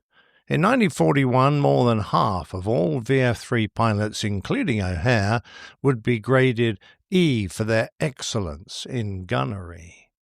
New men on the Fighting Three, as VF-3 would be known, were put through their paces. They would go up and be given a position of advantage over the more experienced pilots. The youngster would start out on their tails, but the better pilots soon turned the tables and reversed the position, putting them on the defensive. It was a way to show them not to be too cocky. The leaders subjected O'Hare to the test, but they couldn't outmaneuver him. He was a natural and as capable as they were. Although not an athlete, he was actually a little tubby. He was also a phenomenal shot. As an aside, Thatch, the XO, went on to develop formation tactics to counter the Japanese Mitsubishi Zero's superior maneuverability and rate of climb when compared with the Navy fighters. The tactic required the two elements of a line abreast formation to weave by turning towards each other and reversing once they'd crossed. An enemy fighter engaging either of the elements from behind could be attacked by the crossing element. Correctly executed, the maneuver, soon nicknamed the Thatch Weave, left little chance of escape for the enemy aircraft. When used in actual combat, the tactic was extremely effective, thwarting even the famous Japanese ace, Lieutenant Commander Tadashi Nakajima. He had no trouble in getting on the tail of an enemy fighter, but never had a chance to fire before the Grumman's teammate roared at him from the other side of the formation. Nakajima was raging when he got back, as he'd been forced to dive and run for safety.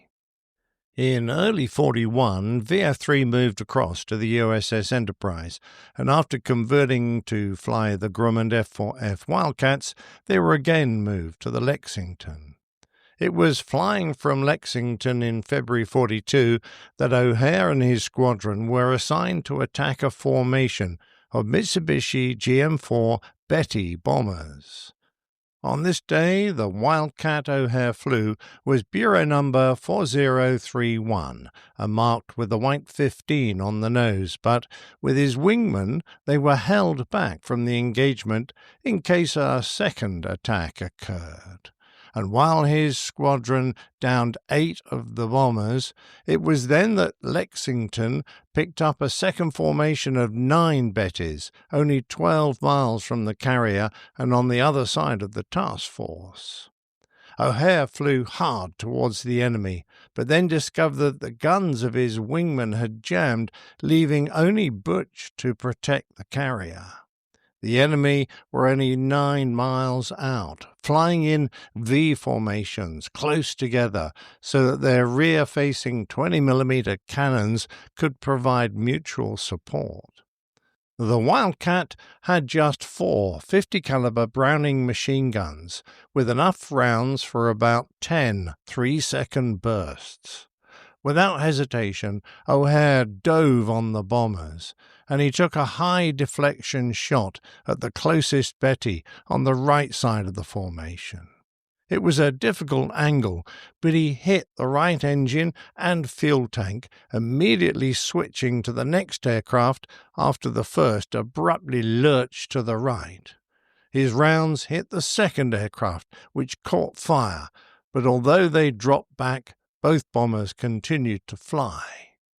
Butch crossed over the formation and attacked from the left. His aim was true, and his round struck the outermost Betty on the left fuel tank and right engine, forcing that machine to dump its bombs and turn for home. Targeting the aircraft beside it, Butch got his first kill when it went down. He repositioned for his next attack as the Bettys approached their bomb release point. First, he shot down the leader's wingman, which let him line up his gun sight on the lead aircraft, aiming for the left engine, which he destroyed, watching the nacelle break free and fall away before the engine exploded. Re-attacking, he engaged a straggler, one of the survivors of his initial attack, but to his dismay, he had exhausted his ammunition. He pulled away, allowing the ship's guns to fire their anti-aircraft artillery. The 4 remaining bombers dropped their 250-kilogram bombs, but all missed their target. Thatch, who was with the other VF-3 fighters, was rushing to assist after mopping up the first attack, and he saw 3 enemy bombers falling in flames. Butch had destroyed 3, but although the 4th was badly damaged, its pilot tried to ram the carrier. He failed and crashed into the ocean before he could reach it. Of the other 3 bombers that Butch had hit, only 2 returned safely, the third being forced to ditch into the ocean. As a result, Lieutenant O'Hare was credited with downing 5 aircraft, making him the rarest of flying aces, those that achieve all 5 kills in one day. As he returned to land on the Lexington, O'Hare was fired on by one of his own shipmates, luckily without being hit, and his aircraft had but a single bullet hole in the left wing, disabling the airspeed indicator. After landing, and according to Thatch, O'Hare approached the gun platform and calmly said to the embarrassed anti-aircraft gunner, "Son, if you don't stop shooting at me when I've got my wheels down, I'm going to have to report you to the gunnery officer." On his return to Pearl Harbor, the press descended on O'Hare, which was just the beginning of the publicity and accolades that he would receive. He was shipped home to take part in several war bond tours, but not before he was awarded the Medal of Honor by President Franklin D. Roosevelt, being described at the time as modest, inarticulate, humorous, terribly nice, and more than a little embarrassed by the whole thing. O'Hare became the very first naval aviator to receive this honor. He visited the Grumman plant at Bethpage, where the workers building the Wildcat had a collection to buy him some cigarettes, 1,150 cartons, about 230,000 smokes. He was given a welcome parade in St. Louis, led by police motorcycles, with a Marine Guard of Honor, marching veterans, and 350 students from his military academy. The mayor presented him with an engraved gold 4-dial watch, and a newspaper headline read, "60,000 give O'Hare a hero's welcome here." Now wearing the rank of a lieutenant commander, he was assigned to Hawaii to instruct Navy pilots in combat tactics, and where he assumed the command of his old unit, VF-3. By 1943, he was back in combat, now flying the much-improved F-6F-3 Hellcat, And later that year, he would be given command of Air Group 6, and later command of the entire USS Enterprise Air Group. In November that year, to counter the Japanese switch to night bombing, Butch was asked to conduct the Navy's first nighttime attack from a carrier to intercept a large force of enemy torpedo bombers. Confusion and complications endangered the mission, particularly with the difficulty of identifying friend from foe. O'Hare was last seen in between a Japanese Betty bomber and a Grumman Avenger, and it's possible he was caught in the crossfire between those aircraft. He stopped responding to the radio, and his aircraft dropped out of view. Despite an extensive search in daylight, nothing was found, and he was declared dead the following year. His widow Rita receiving her husband's posthumous decorations, a Purple Heart and the Navy Cross. After Lexington returned to port, the F-4F Wildcat that Butch flew when he became an ace was transferred to VF-2 and flew from Lexington at Coral Sea. It was one of the 6 VF-2 Wildcats to survive Lexington's sinking, as it had diverted to Yorktown. After Coral Sea, it served in VF-42 and later Marine Air Group 23 before being struck off charge in 1944. However, in Terminal 2, part of the Chicago airport that now bears his name, there is a replica Grumman Wildcat on display to honor the achievements of Lieutenant Commander Edward H. Butch O'Hare, a man who grew up under something of a cloud, but who succeeded in soaring above them.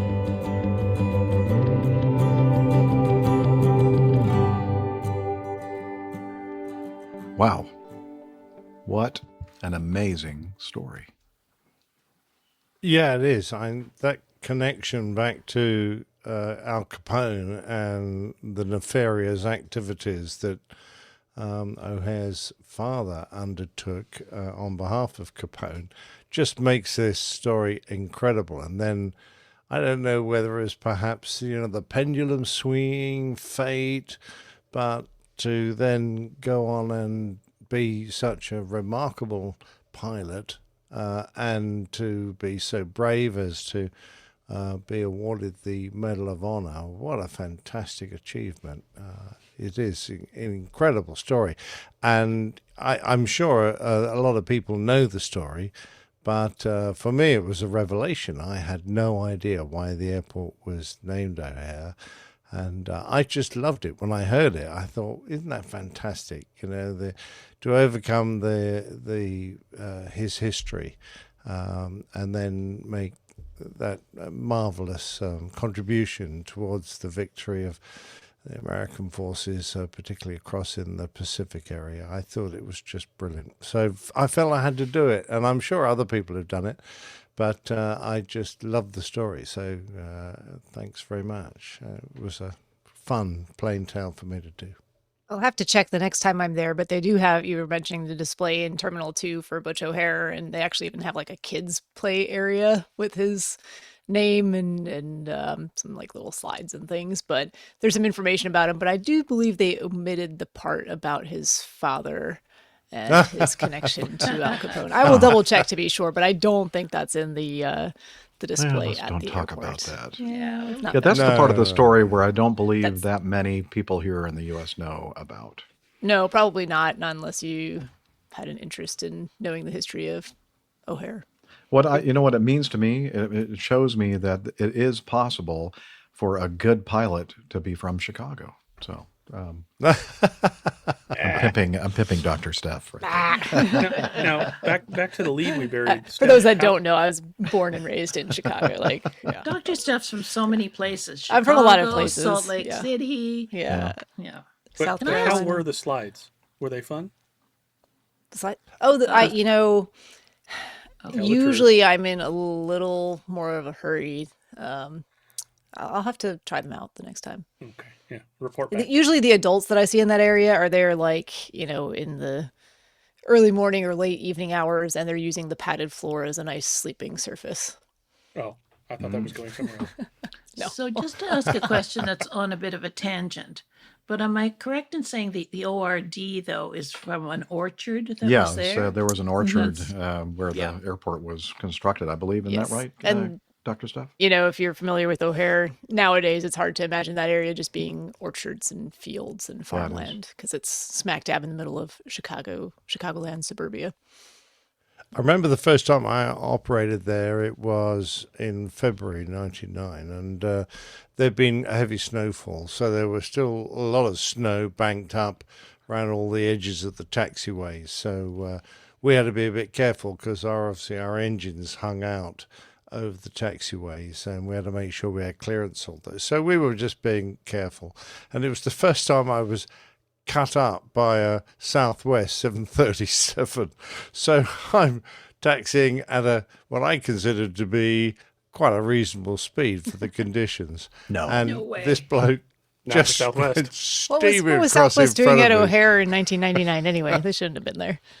Well, I'm pretty sure it was Southwest. It looked like Southwest. Anyway, That's interesting. He said Maybe, the maybe they first- had diverted there. It was the first time that he had been, encountered that. Not the from only Southwest. time. Right. Right. And the other thing I was terrified of, it was the first airport I went to where they had bridges, on the taxiways over highways. And there was strict rules written in our briefing guides and on the plates saying, do not stop on the bridges. Now, I didn't know quite why, but I, in my ignorance, fondly imagined that perhaps the bridges were weight limited and that if I hung about on them for too long, they would collapse and I'd end up planting this aeroplane. Start seeing the cracks come out from the airplane. Onto the road underneath. Actually, that is not the reason. Oh, okay. Yeah, I subsequently discovered that it's to do with an evacuation. If you stop and then you have a problem and you need to evacuate the aircraft, there's a chance that the slides might go over the edges of the taxiway and dump the passengers. What a ride. Onto the onto the toll road. roads, onto the highways Was that the below Kennedy instead there? of Yeah. Especially fun when it's safely full running. of snow. It's like you're in a winter wonderland and sledding down the You are indeed. But my final memory from there was being told to, I'm not going to even try and do an American accent, but line up and be ready to roll on my word. So I lined up on this runway, and there were two aircraft landing on different runways in front of me. And it was like threading a needle. It was almost like he said, ready, steady, go. And, you had to be on your mettle so that you started rolling just at the right moment. And one went in front of me. I went in front of another one. And then he landed behind me, all on cross runways. And I was going, this is a bloody madhouse. So, Steph is If you ever want smiling. to be entertained, just listen to live ATC Ground at O'Hare. It's great.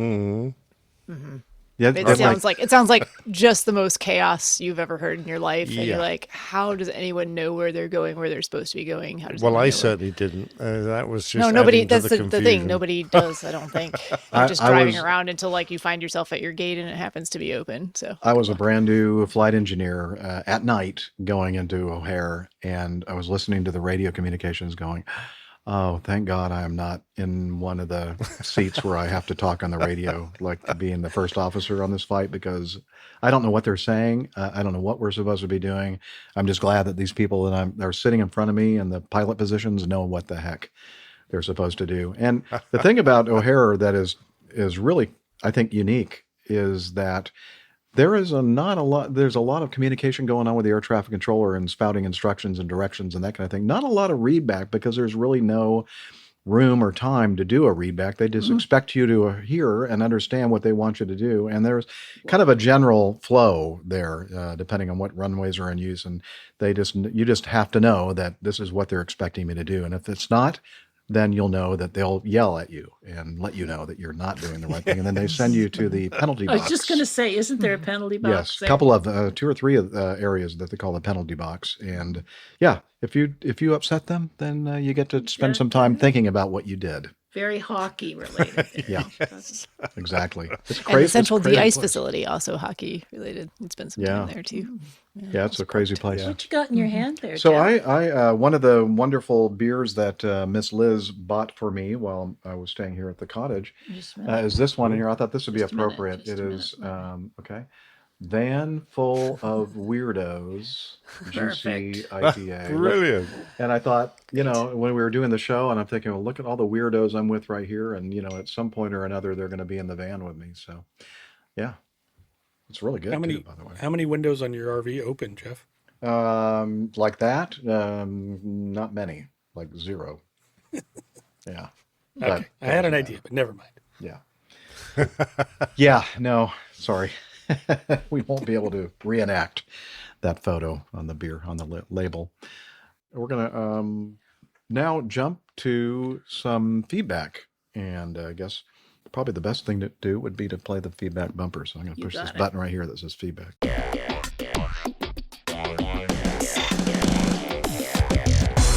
Captain, incoming message. All right, so we have this first piece of feedback from Sam Bolog. Maybe I should have known this. What is he talking about? He says, I was tracking flights from Los Angeles International and noticed that routes to Asia are taken very north before heading east. I assumed that going directly east would be the fastest and most efficient route. Then I thought of ETOPS, but neither was true. After some research, I was schooled on the Great Circle navigation. Would you all mind going into a bit more detail, as I find this very interesting, unless everyone else is already aware of this and I wasn't paying attention in class that day? Thank you, Sam. Okay, Sam, I need to say that everybody knows Great Circle. I mean, I don't even know why we're going to spend any time, wasted What the time. heck, Sam? Yeah, so what I like to do when I try to explain it to people, because when you look at a flat Mercator projection kind of a map, when everything is kind of pressed onto a two-dimensional surface, it looks like your flights are doing a big giant, unnecessary loop. But if you take a globe, and I think Like most this people, one. oh yeah, like what Steph is demonstrating. If you take that, and she'll be able to demonstrate while I'm talking. So I if was looking for string, but I might just have to unplug my headphones to demonstrate this to show with okay. Doing like point. Yeah. So, to or point. you can kind of just like drag your finger across. So like, let's say Los Angeles to Los Angeles, Narita. which is on that front part there, right about. She's finding it right there, and then to Japan, which is near your face somewhere. Yep.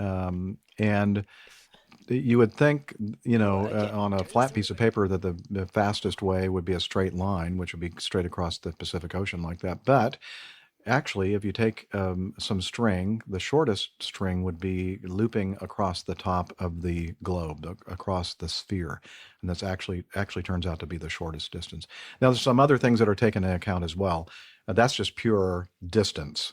But then our airline dispatchers also look at the winds. And sometimes if it's a really super strong headwind or tailwind, if you're going, with the wind, they will alter that path a little bit.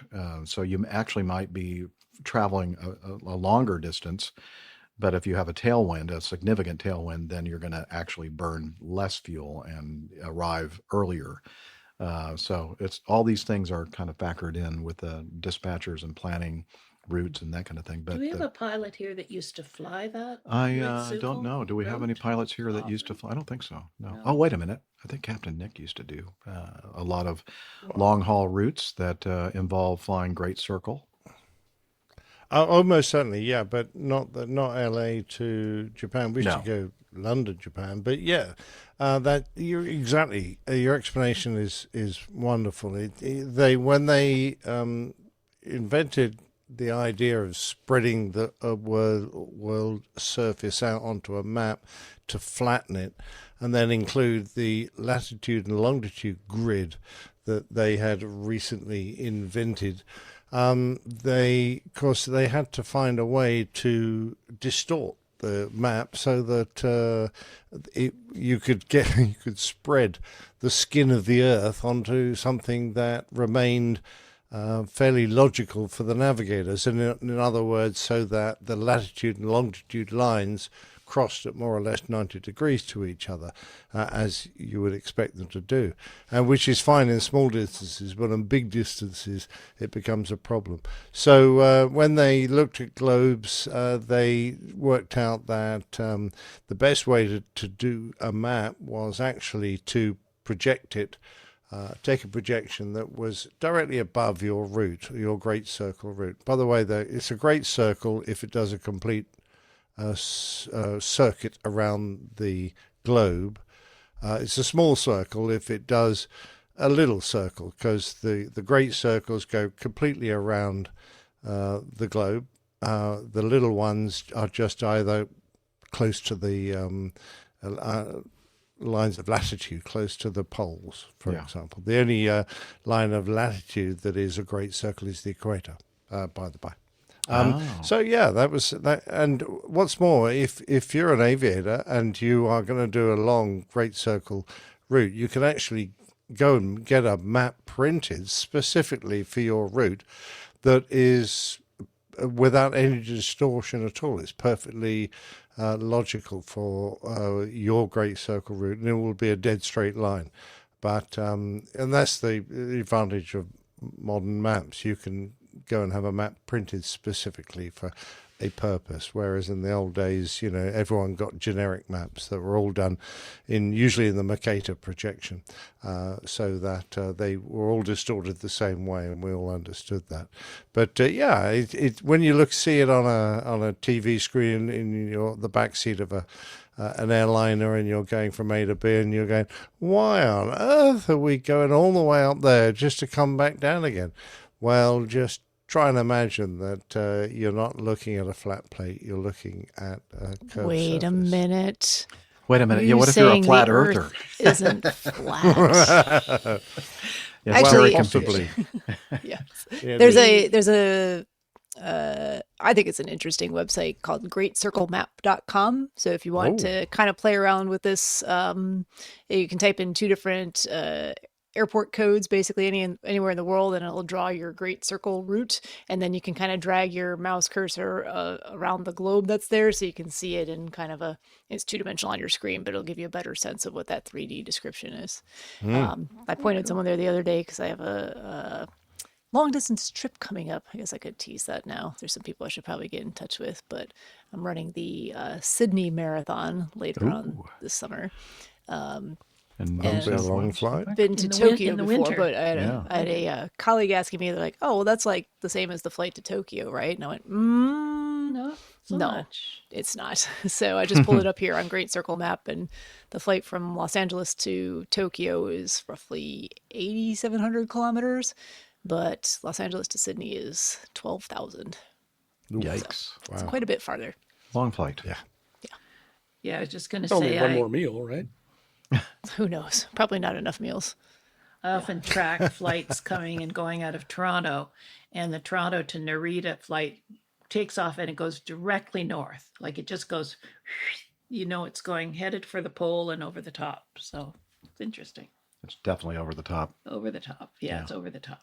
Okay, Sam. Yep. Hope that was good. Yeah, I hope we explained it well enough for you. And the other weird thing about distortions Captain Nick was talking about with the projections, like the Mercator, is that you look at land masses like Antarctica or Greenland, and it's Canadian Arctic. and they look like, oh wow, those things are huge. And then when you look at it on a globe, you go, oh, they're much smaller than I thought. It's just the distortion that happens when you go from a 3D sphere to a two-dimensional flat grid. So anyway, all right. There's a lovely episode in West Wing when they're doing Big Cheese Day for West Wing fans, where they get someone who wants to get the government to change all the maps because of those very distortions, because it makes some countries look big and important when actually they're not. They're small and insignificant. Yeah, that's where vice the versa. geopolitical part of it comes into play, right? Exactly. Yeah. All right. Very good. Just a last comment Yep. from Tim Van Ram on the subject. Tim Van Ram says, if you're dancing aboard an aircraft on the Great Circle route, does that make you a pole dancer? So, Not all great circles go through the pole, but Was that what that guy on that British Airways flight was trying to do? Yeah. Yep. Now We're it probably makes going to sense. talk about that. Sir Peter of Kent wrote in, British Airways flight attendant found dancing naked in business class. Nothing about poles on this one, though. No. Well, use your Where were they imagination. going? Yeah, okay. Hi, team. This headline got my attention. Expect it'll get yours, too. Naked dancing in business class? I knew that was a perk on offer. I'd upgrade. No, if I knew that was a perk on offer, I'd upgrade every time. Oh, wait. It was a guy naked and dancing. Maybe I'll stick to cattle class. Seeing someone do an impression of a windmill would put me right off my champagne. Anyway, other than the article calling flight attendants hosties, it's quite a story. And then he gives us a link to thenightly.com.au. So an Australian website. And again, this is from Sir Peter of Kent. And I don't know how much of this I'll read here because we're trying to quickly do this. But okay, so just a little. let's see. The penalty, if caught for doing this, is around $110 Australian dollars. That's not very much. Not a Heck, lot. I might even consider dancing naked then. British Airways flight attendant Perish the thought. has reportedly been found dancing naked mid-flight. The hostie, maybe that's acceptable in Australia. I don't know. 41 years old, was meant to be serving drinks and meals to passengers. Instead, after a search, colleagues found him completely naked and jumping up and down in one of the plane's business class toilets. Clearly unable to continue his shift, the man was given a pair of pajamas to change into before being seated in a first-class seat and strapped in for the remainder of the 10-hour flight headed to London from San Francisco. This is according to The Sun. There were around 470 passengers and crew on board the packed double-decker Airbus A380 at the time. We think that the guy popped pills when he was meant to be working. Excuse me, Jeff. Yeah. The picture that accompanied this was a It's definitely not a 380. It's a 737. Well, that's a 747, actually. A 747. Yeah, sorry. Missed it by that much. Yeah, Double- just double-decker. so close. Just so close. Yeah, Ish. double-decker sort of. Yeah. I also like to say this guy must have had tiny little feet if he can jump up and down inside a toilet. I was going to say, it wasn't. So I first pictured them like dancing through like one of the classes, like business class and that kind of thing. But I guess it's not so bad. He was just doing it in the lab. He was minding his own business in the bathroom. Yeah. Like, leave him alone. But let he's him got live a his best job life. to do. Yeah, and he's got to do it well. Hey, you know what? Work hard, play hard. That's a good Work that's hard, a good play tease, hard. I think. Yeah. Okay. If you want if you want to learn more about this incident, we'll have a link to it in our show notes. Thank you, Sir Peter of Kent, for enlightening us with that story. Okay. So I guess next we can jump back to 4. Number 4. Yep. This is from another Sam. This one, Sam Dawson. It says, Army Aviation to get back to the basics. And the Army revamps flight school after deadly crashes. In the wake of a string of deadly military aviation accidents over the past several years, the U.S. Army is launching a major overhaul of how it trains new pilots that focuses on getting back to the basics. The overall is something you wear on a farm. Overhaul. The overhaul includes rethinking the type of aircraft used for training, along with a likely shift to a contractor-owned and operated schoolhouse. I think I have one sacred responsibility, and that is to deliver competent aviators to the government, according to Major General Claire Gill, commander of the Army Aviation Center of Excellence Command. And she said that at an Army Aviation conference in Nashville, Tennessee last month. I'm not sure that I'm doing that in spades right now. So a little bit of self-reflection and reflection on the Army's training programs, which is always a good thing, right? especially in the wake of fatal accidents such as the January 29th collision of the U.S. Army UH-60 Blackhawk helicopter and an American Airlines regional jet near Reagan National. Yeah, very close to Reagan National, like half a mile from it in the Potomac River.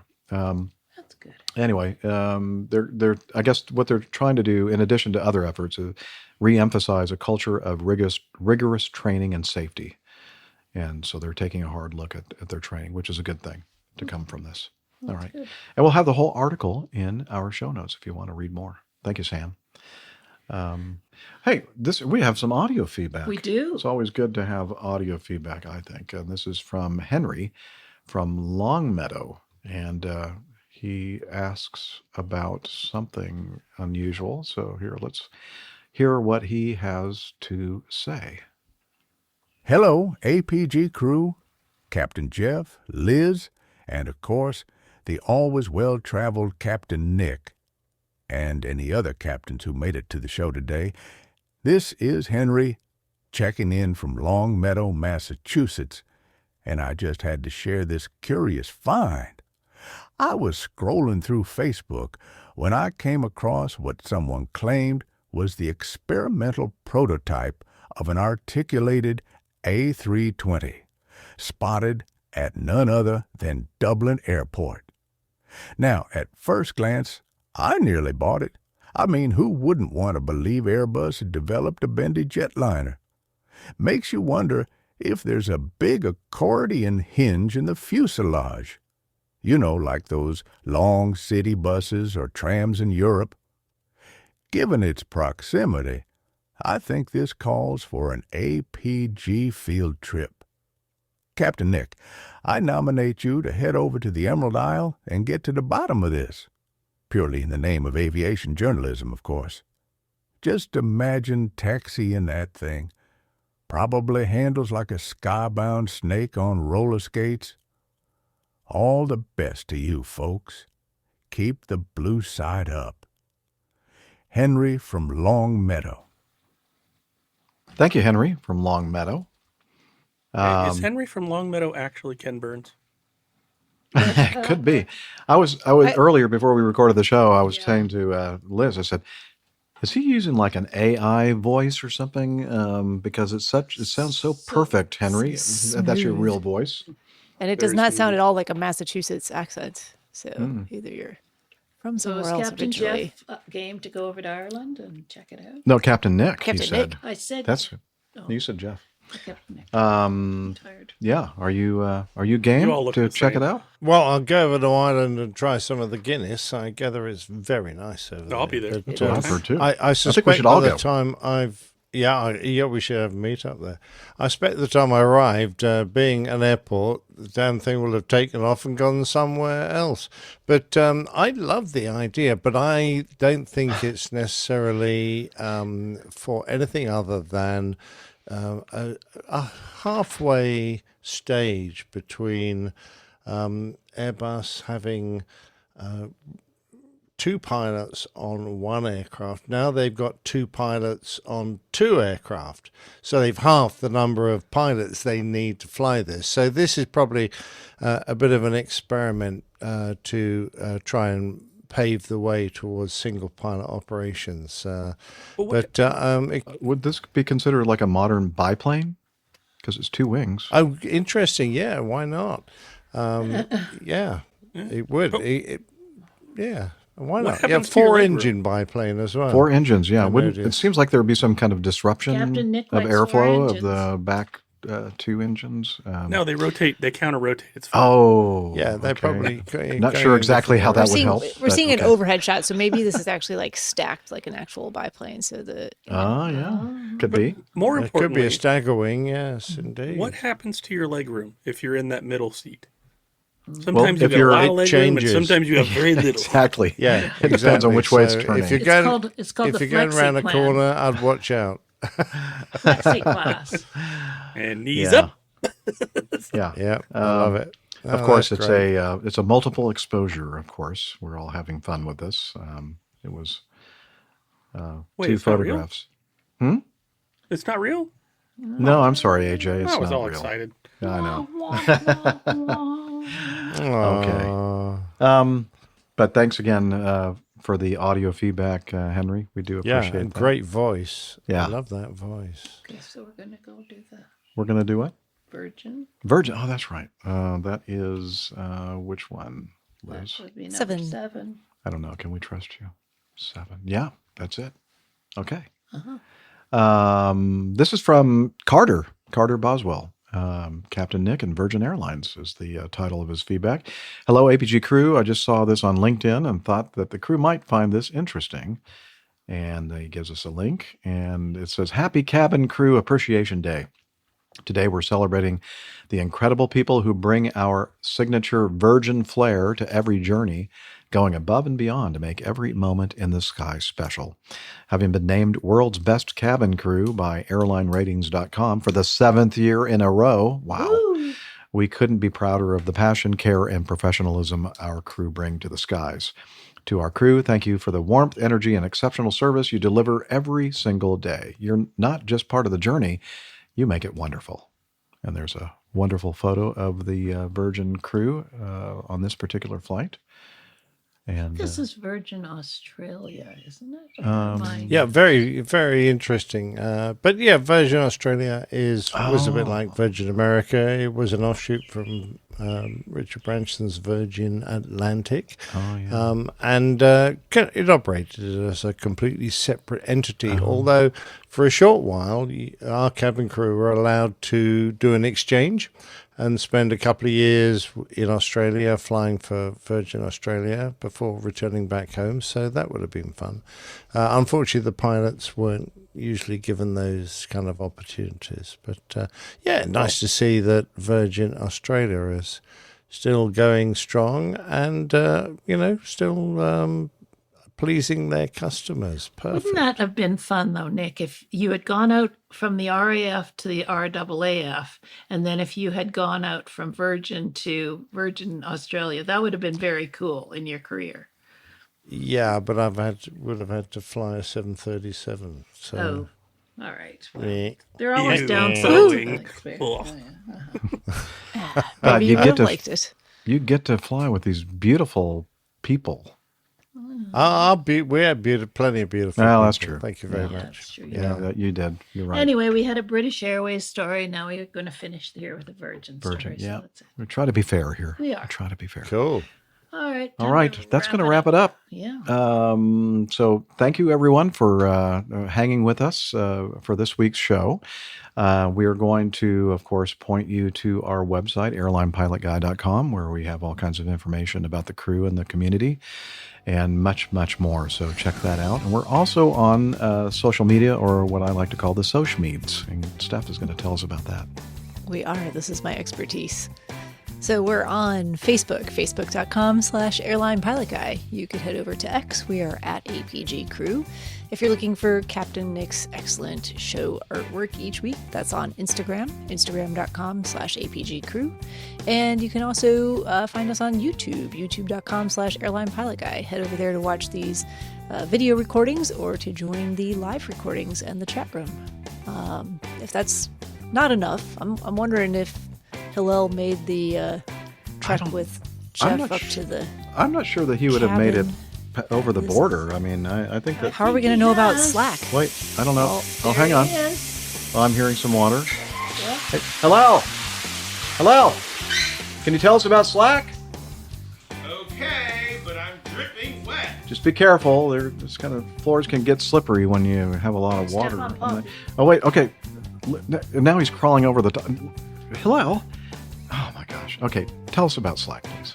APG listeners, please join us on our Slack team. Slack is a communication, coordination, and sharing platform that works on your mobile, laptop, or browser.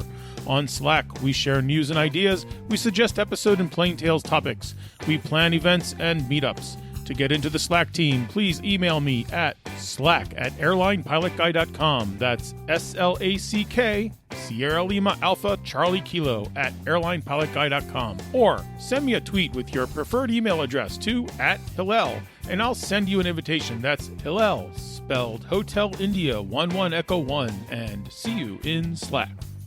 Thanks a lot, Hillel. Where's the soap? Soap dish.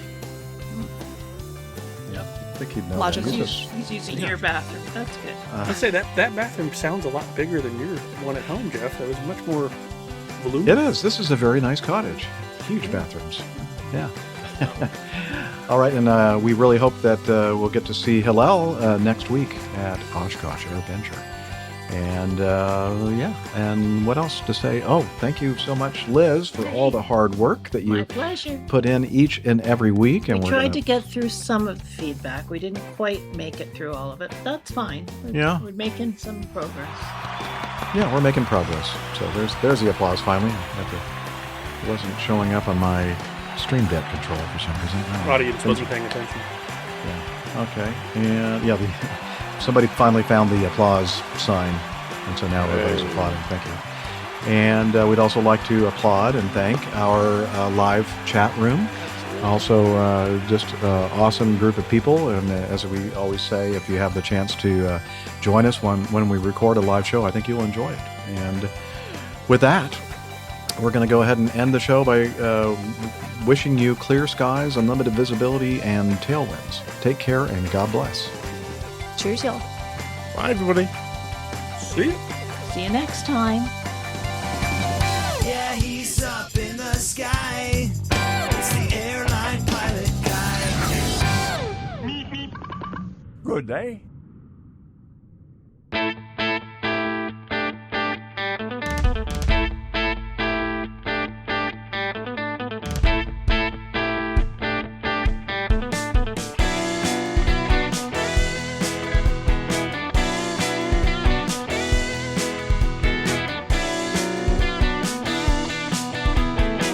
I used to be such a good pilot till I started APG.